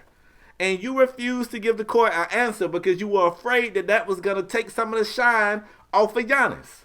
Nah, not at all. Not at all. Not at all to what? It don't make the game easier, or you wasn't concerned about that? No, I'm saying not at all. Like I don't think whether it do or don't, I don't think it takes any of the shine away from Giannis. You know what your argument is kind of is trying to kind of diminish it a little bit. I would never do that. It's kind of like it's kind of like when people argue. First of all, I had Barry Sanders better than Emmitt Smith. Let's start there. But people would be like, "Oh, Emmitt don't deserve this record he got because he played behind his offensive line." That's not his fault. That's not his fault. The Rockets could have hired any coach. They hired D'Antoni. They could have hired Coach Bud and all these guys. They hired D'Antoni. Okay, but let me ask you this. Let me ask you this. Go ahead. Is it safe to say that the Cowboys' offensive line made the game easier for Emmitt Smith? Spade? We seen a guy like Trent Richardson have a solid offensive line and still run through the wide hole with his footage of the hole being wide as all outside. No further questions, Your Honor. Come on, Spade. You don't want to answer no question. And let me tell you something. Spade, I'm asking. If Strong Arm Sports Podcast don't pop off, you might have a career in politics because you didn't answer a damn thing on the stand. You didn't say shit. That's crazy. You didn't say a damn thing. Spade, you want to say Giannis had a good year, but however, like that's not fair, man. How was it not fair? I just asked a question. Because there's no however. He had a good season. Period. He had a great season. Period. James Harden had a great season. Period. James Harden, coach, not in the running for Coach of the Year. That's cool, Spade. He in the running for Coach of the Year because they got 60 wins. Okay, Doc ain't get 60 wins. He in the running. Yeah, but he was getting it out the mud with those guys. You know who else was getting it out the mud? James Harden. Oh, James damn Harden. That's cool, Spade. Listen, like I said, they both deserve it, but only one person could get it, and it's going to the Greek. It's going to the Greek. Period. It's going to the Greek. I told you this was a sad segment, didn't I? Spade. What? You ready to move on, bro? Yes. I mean, Just because you like James Harden don't mean you got to dislike Giannis, bro. Who said I dislike Giannis? I like Giannis. I just find it odd that the MVP and the coach of the year. You do not like Giannis. You do not like Giannis because you do not like Giannis. You be like, oh, they talk about James Harden with the traveling, but Giannis traveled just as much. If you 7 feet, you just said if you 7 feet and can take 6 steps, the game would be easier for you. That's what you just said. How does that mean I don't like the guy? I just like for people to be fair and call it fair across the board. If James Harden take 2 step backs you sound like the Rockets. Fair chance. All we want is a fair chance. All we want is a fair chance. Ain't that right, James? That's all we want. That's cool. James don't get 4, 5, 6 steps on his Euros. Smooth ball. What you mean he get like what? What? Bro, he do not get all the steps on his Euros. Just as many steps as Giannis. Bro, let's move forward, bro. Just I as don't many. like you no more, it bro. just look worse because Giannis' legs is longer. But he take just as many steps, bro. Do you know people? Come on. Listen, do you know the actual NBA be tweeting Giannis highlights with the travels in it? The league. Yeah. The league. I mean, they do that with James Harden too. James Harden put step back jump. It'd be like step back, side step. Bro, I thought we were moving forward. Right kick. Hey, look, just because you think Giannis should win MVP, don't give you the right to dislike James Harden. Come on, bro. Yeah, bro, you ain't got to blow out James Harden candle. Spade, do they just both so deserve Giannis MVP? candle can shine brighter. Do they both deserve MVP? I mean, I said guess they both deserve it. I guess I just what you mean you guess? I just wish James Harden had the best coach. I just wish James Harden had the best coach. That's all. Well, you know what I'm saying? Well, talk to Rockets management. Hey, I will, because Daryl Morey follow me on Twitter. I'm about to tweet Daryl right after the tape. You need to holler at him. Yeah, I will. Dan Tony the fuck out of there. I will. I'm gonna tell him since you said he don't make adjustments. I said I don't know. You said he don't. But you said clearly I'd rather have Coach Bud, as though that would give you some type of advantage. But now you're trying to say it didn't give Giannis no type of advantage. If you give me Coach Bud a Pop, I'm taking Pop. If you're like, come on. Why you taking Pop? If you don't, the guy who don't feel like the coach do anything, why you got these coaches ranked? I never said the coach don't do anything. I asked you, what do the coaches do? That's what I asked you. That's what I asked you. Yet you know which ones you want on your sideline. I think me and you can. I think me and you can coach the Warriors right now. We'll be right where the Warriors at right now. We'll be in the finals right now. If Coach Bud was the Houston Rockets that coach, big of a difference, and we're gonna make it look flyer. See, we're gonna be in the finals, and we're gonna make it look flyer. Get Jalen Ramsey up here. Jalen, tell these folks if Coach Bud was James Harden's coach, y'all look at that. Let's go ahead. So who you want the Rockets to hire as the coach? Mark. We already had this conversation. Okay. Or Coach Bud. Let's move on. Coach Bud. We'll take Coach Bud. Oh my God. Why is that funny? So you are a Rockets fan. We'll take Coach Bud. Relax. You got Coach Spo. Relax. You got Coach Spo. I meant will as in me and James Harden. Okay, bet. Relax. Okay. Look at that for my dog. He been spewing, I ain't no Rocket fan for the longest. He talking about will take Coach Bud. I thought you knew I was talking about me and James Harden. Come on, bro. I wouldn't trade Spo for nobody. You a lie. Moving on. Moving on. The NBA lottery happened. We got to see who picked where in the NBA draft. I got the rundown right here, Spade. All right. At 14, the Boston Celtics. 13, your Miami Heat. I don't even know if they're your Miami Heat no more. You just said. Hey, bro, don't disrespect me, bro. You know that's my squad. I don't even know if they're your Heat no more. 12, we got the Hornets, which we know MJ going to jack that up. Minnesota got the 11th pick. Atlanta Hawks got the 10th pick. Washington Wizards got the 9th pick. Hawks got the 8th. Bulls got the 7th. Phoenix got the 6th. Cleveland got the 5th. LA shockingly jumped a lot of teams and got the 4th pick. New York, they devastated up here, Spade. New York is, the whole city just got this grayish tint to it. Like, they upset, bro. They got the 3rd pick. Memphis got the 2nd pick. And the New Orleans Pelicans won the lottery and have the number 1 pick in the draft, Spade. You saw the order. it was some speculation earlier in the week. Oh, Zion not liking going to the Pels. He might go back to college. Zion since debunked that, said he's excited to be a Pelican if they were to take him. Spade, I'm going to run it down with you. NBA draft lottery. You like the system? Is the system right? I mean, should this be the case? Should Zion go back to school? Should Zion go to the Pels? And do the Pels getting Zion, do that make AD want to stay? Go. Ooh, my memory ain't good enough to remember all them questions you just threw at me, but I'm going to start with this. Should Zion go back to school? Absolutely not, man, because let's face it. If any black athlete ever tried the Eli Manning shit, bro, like that won't fly. Then again, I could be completely wrong, man, because I think Bo Jackson threatened some team that if they was going to try to draft him, he was just going to go play baseball. So, I don't know. I guess there's ways around it. But should Zion go back to Duke? Absolutely not. Do I like the new lottery system? I think so. Because I don't feel like we should reward blatant tanking. I think technically, if you look at, I think it worked, technically. I think it worked. I think it screwed over teams like the Cavs. Like, the Cavs weren't tanking. They were just really bad. Bro, we wasn't tanking either. We had some injuries. We had injuries. We were not taking for Zion. Stop it. You guys were tanking and you was doing a shitty job of it.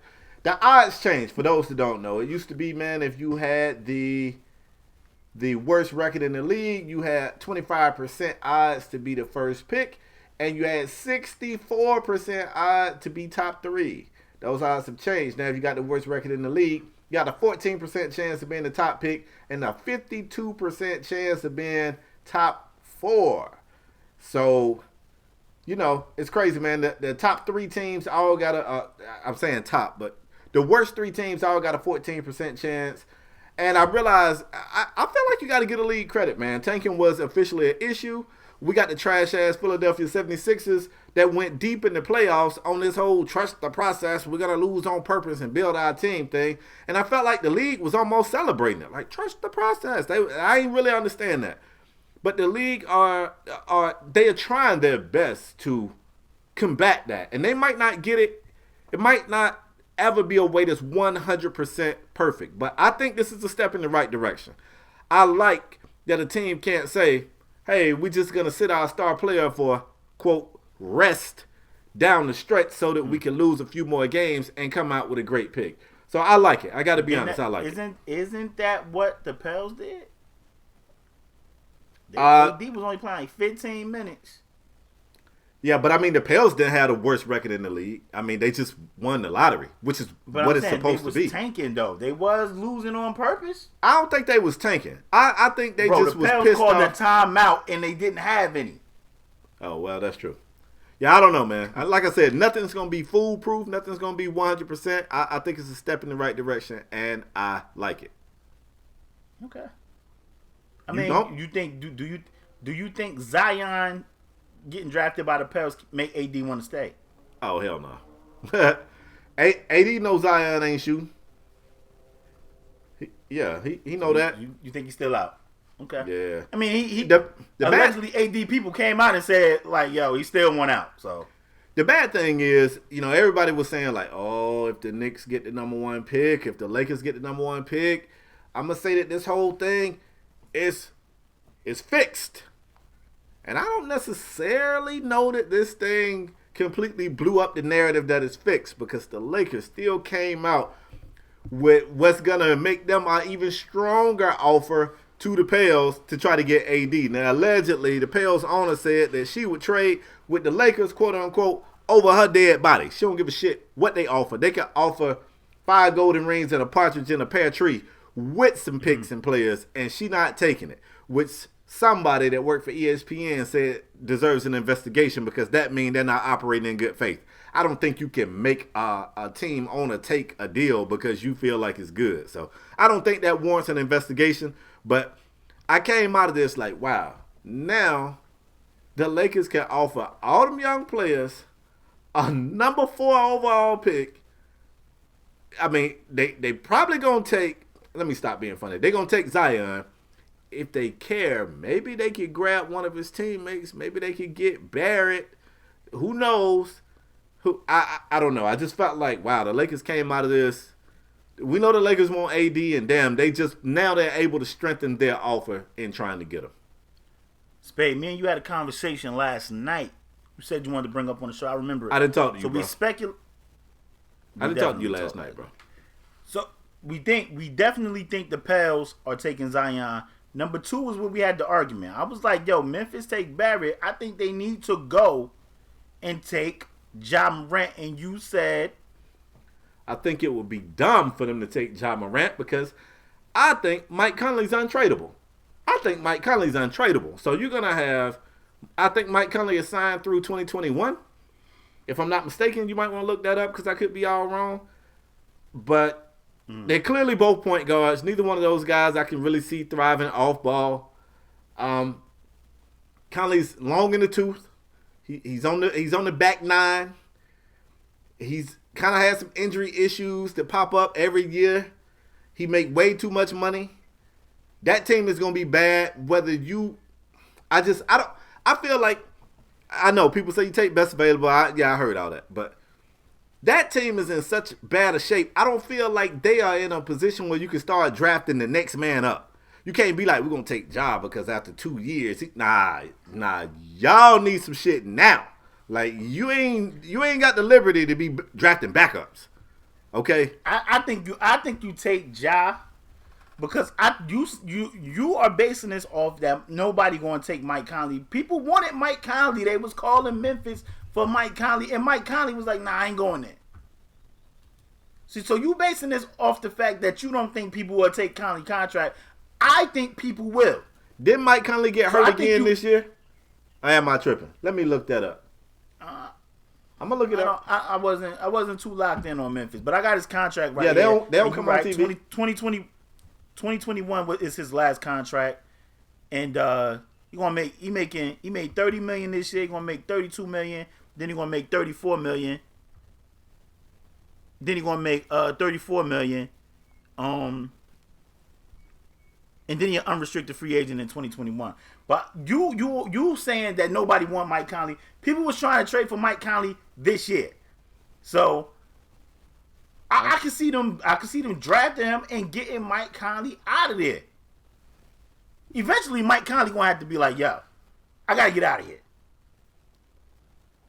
Okay, Mike Conley played 70 games. Wait, did he play? Yeah, he played 70 games. So he missed 12 games this year. That ain't too major.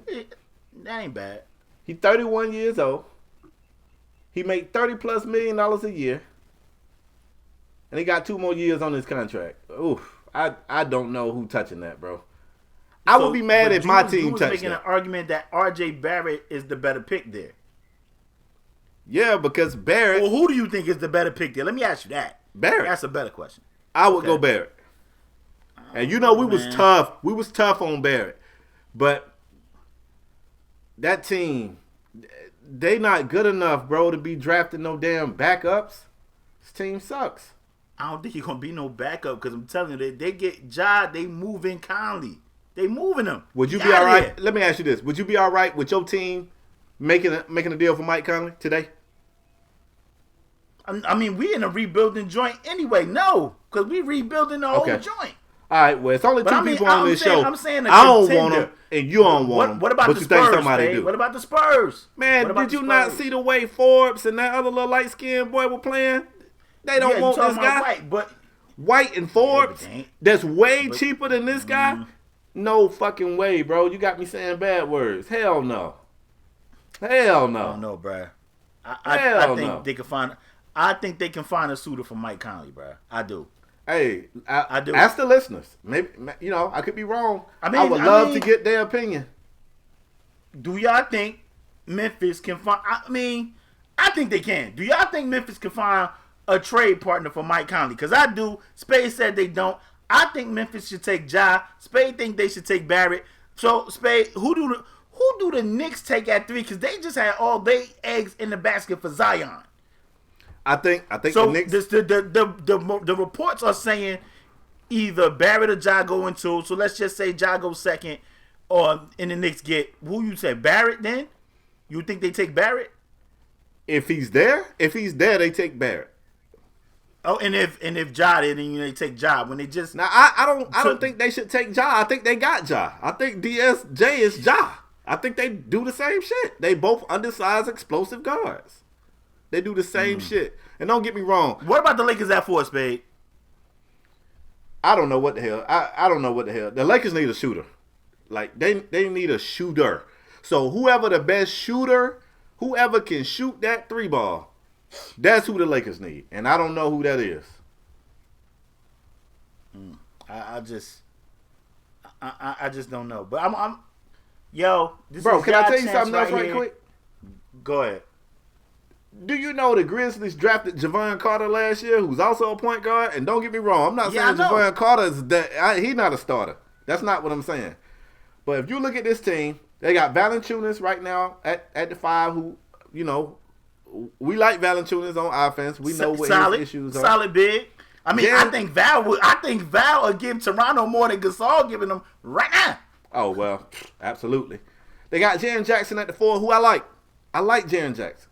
Kyle Anderson at the 3. Avery Bradley, who hadn't been to himself since he left Boston. You ain't lying, Jesus. Avery Bradley at the 2. And Mike Conley at the 1.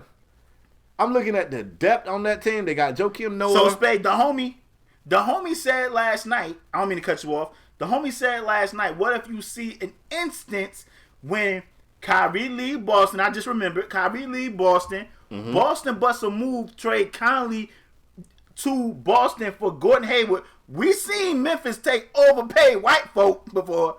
Yeah. So they get Gordon Hayward back. Now they got, who you said starting at day 3? Kyle Anderson. Yep. You slide Gordon Hayward in right there.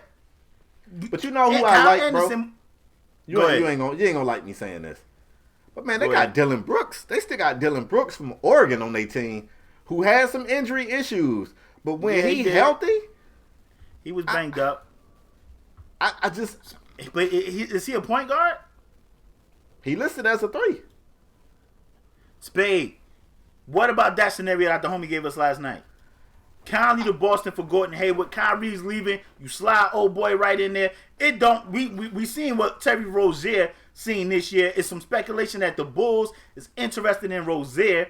I was gonna say from how Rozier sounds, Spade, it sounds like he out. He won out. So what about Boston getting Conley? The money match. Memphis get Hayward. Boston gets Conley. Spade, that's a fit. The money match too. Hey, shout out to Cross. Left Cross came up with that scenario, and that might. Yeah, he said that. That might actually shake, but and that's simply because Boston might find themselves in a situation where they're gonna lose their 2 best point guards out there, and another reason why they still might not. You know what? I'm gonna Cross. That was a great idea, but you know what? No, I'm gonna bust that too. Because you know who said they willing to go back to Boston? Who they could get for pennies? Oh, Isaiah Thomas. For pennies. For pennies. For pennies. He did say, like, he shook somebody's hand and he said, I'll be back. He did say that. Yeah, so no. I still, no. I think it's tougher to move Mike Conley than y'all think. A 37-year-old, somewhat. I think you can move him. All right, we'll see. All right. I think you can move him. I mean, we don't got to go no deep in the draft. I don't want to know who you think Cleveland or Phoenix. I don't even know if you know any guys. Where you got Reddish going? Because right now I looked at the mock and it said the Bulls. Please, listen. Fire Garden Packs. I've been on that wave for years now. We just gave our head coach an extension. Why? I don't know. What pick is Chicago? But 7. You don't think Reddish going to be there? Nah, I think Cam might go to Cleveland. You say it again? I think Reddish might go to Cleveland. Oh, Cleveland. Reddish is known as a shooter, whether you believe it or not. What about the Lakers? They need ain't Reddish a 3-point guy? No, not really. He was erratic at Duke, but I'm saying, isn't he supposed to be a 3-point guy?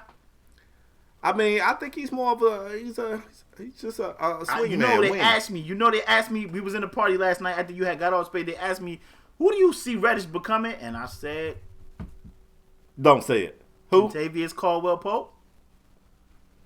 I guess that's not terrible.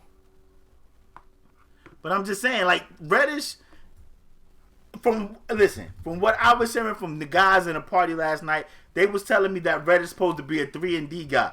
Isn't that Caldwell Pope? Yeah. Yeah. I don't know. You get rid of Caldwell, Lakers get rid of Caldwell Pope, lose, I don't know how much he made, 12 million, 11 million, 10 million. You get Reddish, you got him locked up for 3-4 years. He there for the span at least of LeBron, the rest of LeBron joint. And you hope he makes shots, but he's supposed to be a shooter, so you getting some shooting. Because I don't know who the best shooter in the draft, but that's why we got this show. Somebody going to leave it in the comment section and be like, oh, y'all forgot about this guy. So leave it in the comment section down below. Like I said, we don't got to run through the rest. But what I want y'all to do, you're watching the show on YouTube, this is your chance to be a GM. Leave at least the top 3. Pelicans, Grizzlies, Knicks. Leave your little short mock draft in the comment section. I want to see who you guys, we already know Zion going 1. So 2 and 3. Who do you guys have right there? Because Spade saying they shouldn't take Ja. I think they should take Ja and move on from Conley. Spade said the contract hard to move. Leave your thoughts in the comment section down below. I'm about to say, is it any Memphis fans? But is it any Memphis fans? I don't know none. I don't know any. I do want to say this. Kobe White. I'm interested in seeing where that guy land. I like that dude. All right. Okay.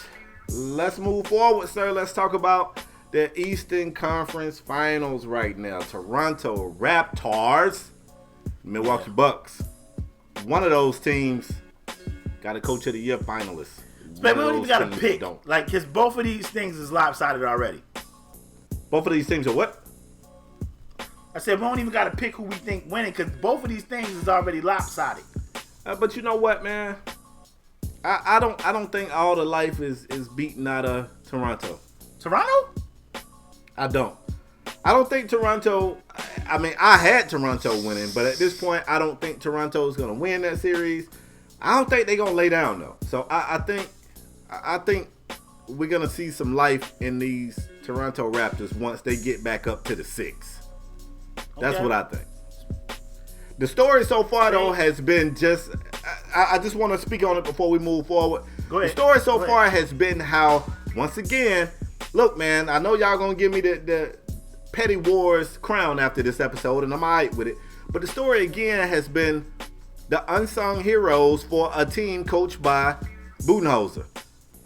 It was a game where we got a chance to see everybody, and I'm saying this loosely, but everybody go off who's not named Giannis. We saw an amazing game by Brook Lopez, and Giannis bounced back. I think he had a big game in game 2, but in game 1, when Giannis really couldn't get it going, I think he only made 1 basket in the 4th quarter. Other people on that team were stepping up. This is the coach of the, coach of the year shit. I don't want to be petty. I'm just saying, when James Harden ain't making his shots, ain't nobody else stepping up. That's just a loss, if we was talking about MVP. I'm just saying. Didn't the Rockets win a game when James Harden started like 0-13? That was against the Utah Jazz in the first round. That was in the first round. That don't count. I'm asking you a question, bro. And I answered it. That was the first round against the Utah Jazz. That don't count. It does matter. Okay, go Spade. It matters. The story has been how the unsung heroes for the Milwaukee Bucks keep stepping up. Now, I hate that Toronto squandered the one good Kyle Lowry game you're going to get. I just said on the last episode, stepped up Kyle, and he came out and he had a great game, and Toronto can win that game. That hurts. The Paris, what you think? Come on. Because today, boy, you just in cake for the Bucks mode. No, not at all. Spade, yeah. I want the Raptors to win this series, but they're doomed. They're doomed. Why? They might, Spade. You cannot. Spade, you remember last year we talked about the playoffs. Didn't the Heat make the playoffs last year? They missed it by like 1 game because Dion Waiters got hurt. That was last year they missed the playoffs. But I don't remember I don't remember what series it was, but we was talking about Wade. And I was like, yo, Wade is going to will them to a game. Oh, that was last season. You're right. Yeah, I was like, Wade going to win you. Like, yeah, Wade is going to have one good game this series, and you cannot waste that game. And if I'm not mistaken, I think the Heat wasted that game. And from the looks of it, Kyle Lowry is the same. They just got the Kyle Lowry game. You cannot, and I'm looking in the camera, bro. You cannot waste the Kyle Lowry game. And y'all did. That's the best game you're going to get from. I think Kyle Lowry had 30 points. I think they went 5 of 15 in the fourth quarter. Kyle Lowry had all 5 field goals. You cannot waste that game. And they just, like you said, squandered it away. And now the Bucks are up 2-0. And they go, you know what? They say a series don't start till somebody went on the road. And that may be the case. But we already know what we're going to get from Kawhi. Siakam fighting through injuries. And he just cannot get it going again. Mark Gasol said, we're depending too much on Kawhi Leonard. And to proceed to have another trash game after you make those comments. Spade. Listen, they fired Casey, they hired Nurse, and the crazy thing is, I don't know what they can do. They brought in Norman Powell. Norman Powell had a good game. The Raptors scored 110 points, Spade, and they got blew out. Sound like Paul Pierce. Paul Pierce said it after 1 game. You saying it after 2? Are you saying this series is over? The difference is, I hope I'm wrong. Are you saying this series is over, sir? Yes, bro. I think they're doomed. Wow. They might get one. They might win 1 game. Wow. I think they're doomed. And the crazy thing is, like you said, Spade, you spoke on, and I co-signed it. You spoke on Ilyasova. The second quarter Ilyasova put together last night, Spade, was amazing. Was amazing, bro. And I told you, I said, Ilyasova, people who don't like Ilyasova because he always drawing them charges. Ilyasova had like 3-4 charges last night. Like he drew 3 or 4 charges last night. Like that's what he do, man. Like he was spraying up and everything. Like that boy was hooping. And I don't think the Raptors have enough. And it's Kawhi's gone. He gone. I'm sorry, he gone. Okay. So you telling me this series ain't over? I just don't want to be Paul Pierce. I don't want to speak too soon. Nah, you ain't.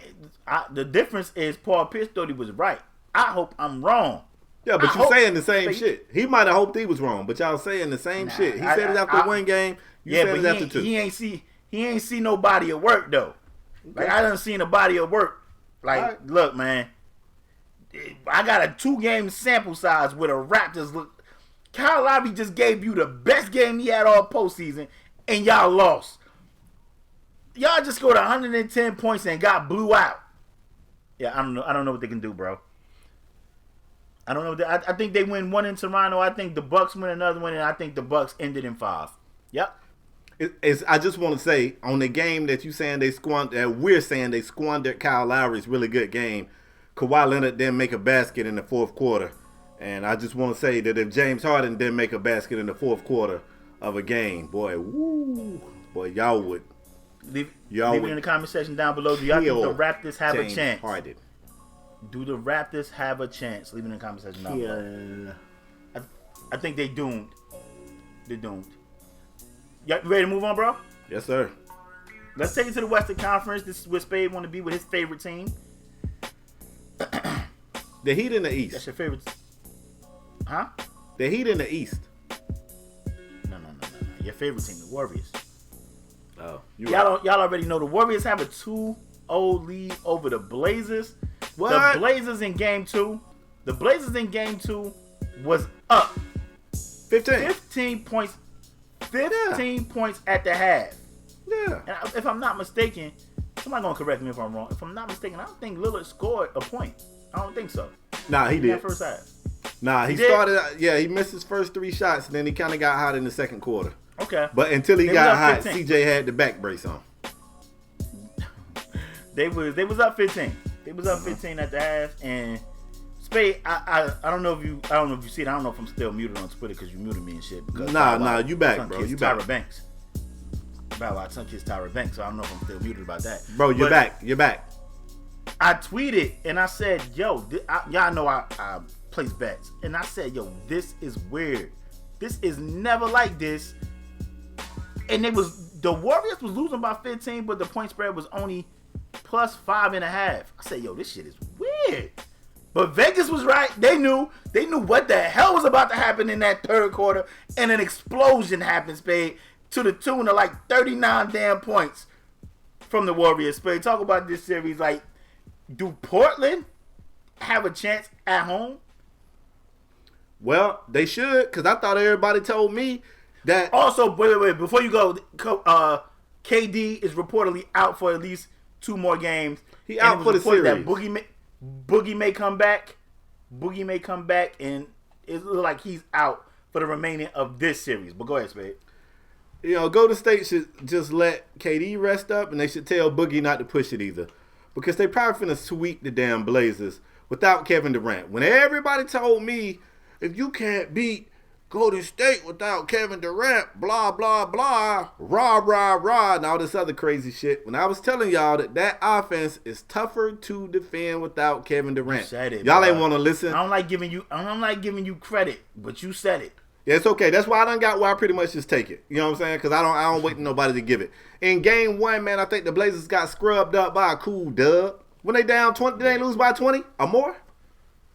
It was ugly, Spade. I don't have it. How the hell you lose by 20 or more to the team? Y'all telling me without Kevin Durant, this is y'all time. They said this is the time to beat Golden State without Kevin Durant, because even though they got like 7 or 8 players from the 73-win team, since every single person on the bench ain't the same, that this team ain't good and all the other ignorant stuff y'all was throwing my way. Well, when is what y'all telling me gonna start coming to fruition? Because I see the shit I'm telling y'all.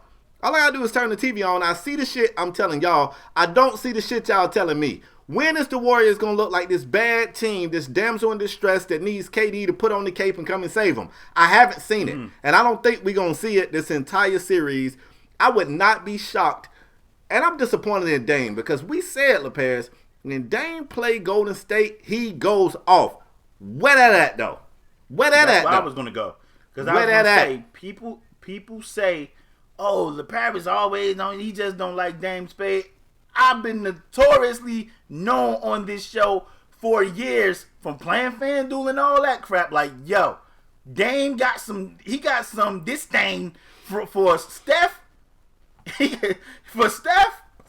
and he tries to kill Steph, at least individually. Like, that, it might not always translate to a win, right, but he tries to let Steph know, I'm better than you. And that has not been the case this series. And I said that, like, yo, when Dame play Golden State, he usually goes off. And that has not been the case. I don't know what the hell the Portland Trail Blazers could do. They played Kanter almost 30 minutes in the first game. Kanter had 16 boards, really couldn't get it done. I know Kanter wasn't handling the pick and roll the way they wanted him to. But, I mean, if Kanter jumped the pick and roll and he's on Steph, he doomed anyway, because he's not a defender anyway. So if he step up, he doomed. If he don't play it, they're doomed. But they only played him 19 minutes in the other game and then got murdered in game 2, got murdered rebounding. Like, it was like 50 to like 35. So, Spade, they're not gonna have an answer. I'll give them a gentleman's sweep. Maybe they get one, because I'm expecting Dame to at least give me one of those games. He got to. I was going to say, I think I'm going to go gentleman's sweep as well. I feel bad because we said, look, man, when it was game 7 between Denver and Portland, we said, oh, we hope it's Portland because they're going to give us a better series next round. And now, shit, I'd rather be still watching Jokic out there throwing one-hand passes or whatever than what we're seeing right now. At least we know Jokic is going to be a big. He's going to dominate the paint. And yeah. I feel like, and tell me if you see the same thing, Spade. I feel like Portland is getting caught up, and maybe I'm wrong. Maybe this is how Portland played. This is why I'm saying, correct me if I'm wrong. I feel like Portland is getting caught up in the damn Warriors game. You got Kanter. Kanter is easily, if you want to say 18-10 guy, at least 15-10 guy, whatever. You gotta bang him down low, try and get. At one point, Draymond had like 4 or 5 fouls. They took him out, and Draymond was on. This was game 2, by the way. Draymond had 5 fouls, and Draymond switched and was on Dame. I said, yo, first of all, Draymond had since took over the damn game. Like, he was just making plays defensively, grabbing rebounds, making plays offensively, which is not what we want. You know, I don't want to say not what we want from Draymond, but when he do, we be like, oh shit, look at Draymond. Which is what offensively. I hate to cut you off, but that's what he was doing before his role changed when KD came over. So this is back to the 73 win. This is what they was doing. But go ahead, bro. Go ahead. He switched on Dame Lillard, and I was like, Dame gotta foul Draymond out right now. Like, if you can't, you gotta take Draymond off the dribble right now and try and get that 6th foul right now. I know who would have did. But that was not the case, and I don't know what the hell the Portland Trailblazers could do. I expect them to get one because I think Dame is going to have one game when he just go ape shit. But Spade, my question to you is, what if Dame don't have that game?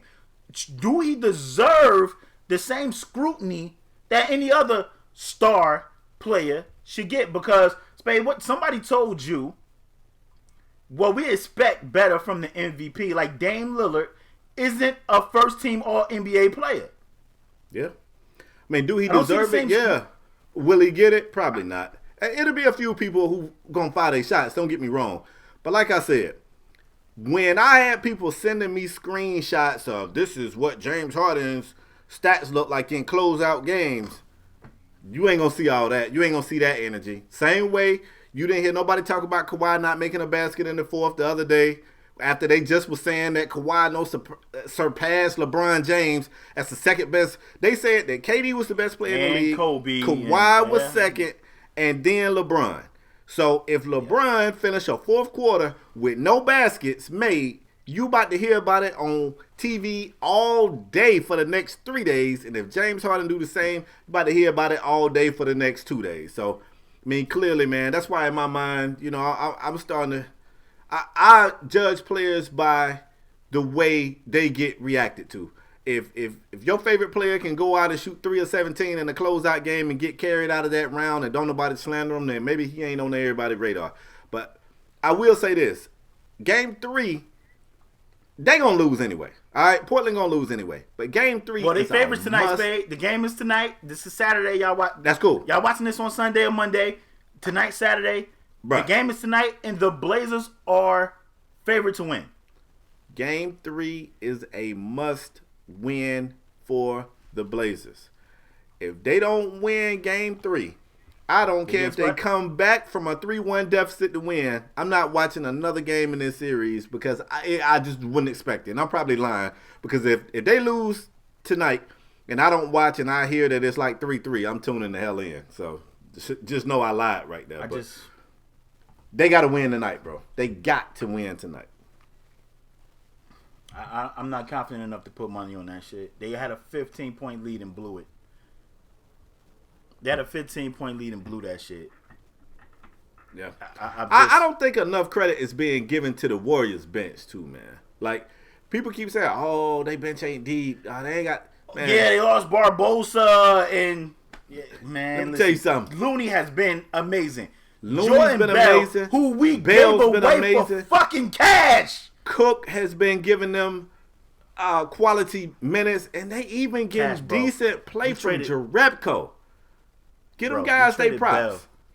We traded Jordan Bell for cash, bro, for a baseball player that I don't even think is on the White Sox no more. Well, that's what happened when you root for a trash-ass franchise, bro. You should be used to it by now. Bro, we traded him for cash, bro. Yep. I think they're doomed. Both teams and both conferences is doomed. They're doomed. They're not big. Nobody expected them to beat the Warriors. That's why nobody expected Houston to beat the Warriors. That's why I don't know what's all this. Oh my gosh, I can't believe it. Nobody expected them to. Listen, Dame. I said it. Dame usually play a certain way against the Warriors. Dame, I'm looking at you, bro. I'm looking at you. And I don't want it. People would sweeten me, Spade, and would say, Spade, because you're a basketball guy and you watch basketball. You're more knowledgeable. I say it. You're more knowledgeable with the ins and outs of the schemes and the coaches and things like that with basketball. What do you say? Well, enlighten me. to the people that tweets me, when I send my tweet, and they like, oh, well, Dame is getting trapped. Now, I know in football, which I know is a different beast, but I know they double team the shit out of Aaron Donald. He beat the double team. They double team Ndamukong Suh and J.J. Watt and Von Miller. Not only do they double them, they also let a running back chip, and they beat the double team. I don't know if it's the same in basketball, Spade. Maybe you can enlighten your boy. What do you say to the people that tell your boy, oh, well, they trapping Dame? I don't say nothing because they clearly just, I mean, if a player's being trapped, if he recognizes the trap in time and he swing the rock, the scoring opportunity on that possession goes up. That's why in the last 10 minutes of that Rockets game where James Harden didn't take a shot, but the Rockets was 8 of 10 on possessions, that's why I didn't have a problem with James not scoring or not even attempting a shot during that time because they were trapping him as soon as he came across half court. He was making the read, and guys on his teams was making the play. So your player that you're rooting for, your team, whatever, they got to have their goals in line. They got to have their priorities straight.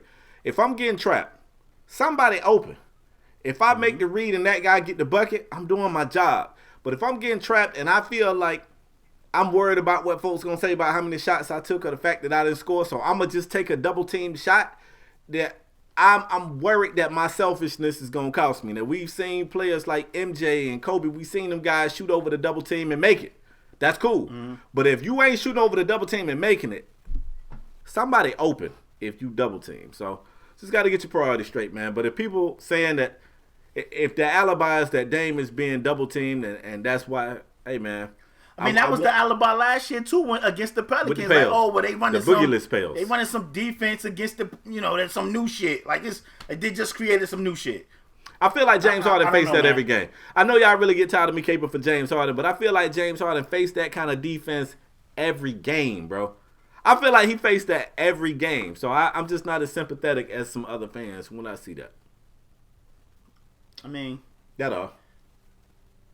So you got Portland getting one. Yep. But you didn't tell me how many you got Toronto getting, or you got them getting the broom. Boy, I hope I'm wrong, but one gentleman sweep, bruh. Okay. Yeah. I got them winning at least two. So you got them winning the next two in Toronto. Maybe not so the next going back two. To Milwaukee tied maybe one in Toronto. And then maybe one back, in Milwaukee or whatever. But I got them winning 2. I think that one going 6, and they probably going to lose. I would like for them to win, but they probably going to lose. Okay. Because I got both in the gentleman's suite. One game. Giannis got the best coach in the league. That's what LaPierre said. Let's get out of here, folks. Last segment of today's show. We call this a Strong Arm Performer of the Week. It is a highly coveted award given away in podcast land from our show twice a week to a male or female athlete who raised his or her level of play to ensure that their team got the victory. We don't celebrate losers on this show. We don't celebrate that. LaPierre's you on the hot seat, bro. Who is your Strong Arm Performer of the Week and why? I mean, I spoke on the guy, man, and I'm telling you, I felt that energy that was delivered in that third quarter, I felt was started by Draymond Green, Spade. Like, Draymond Green,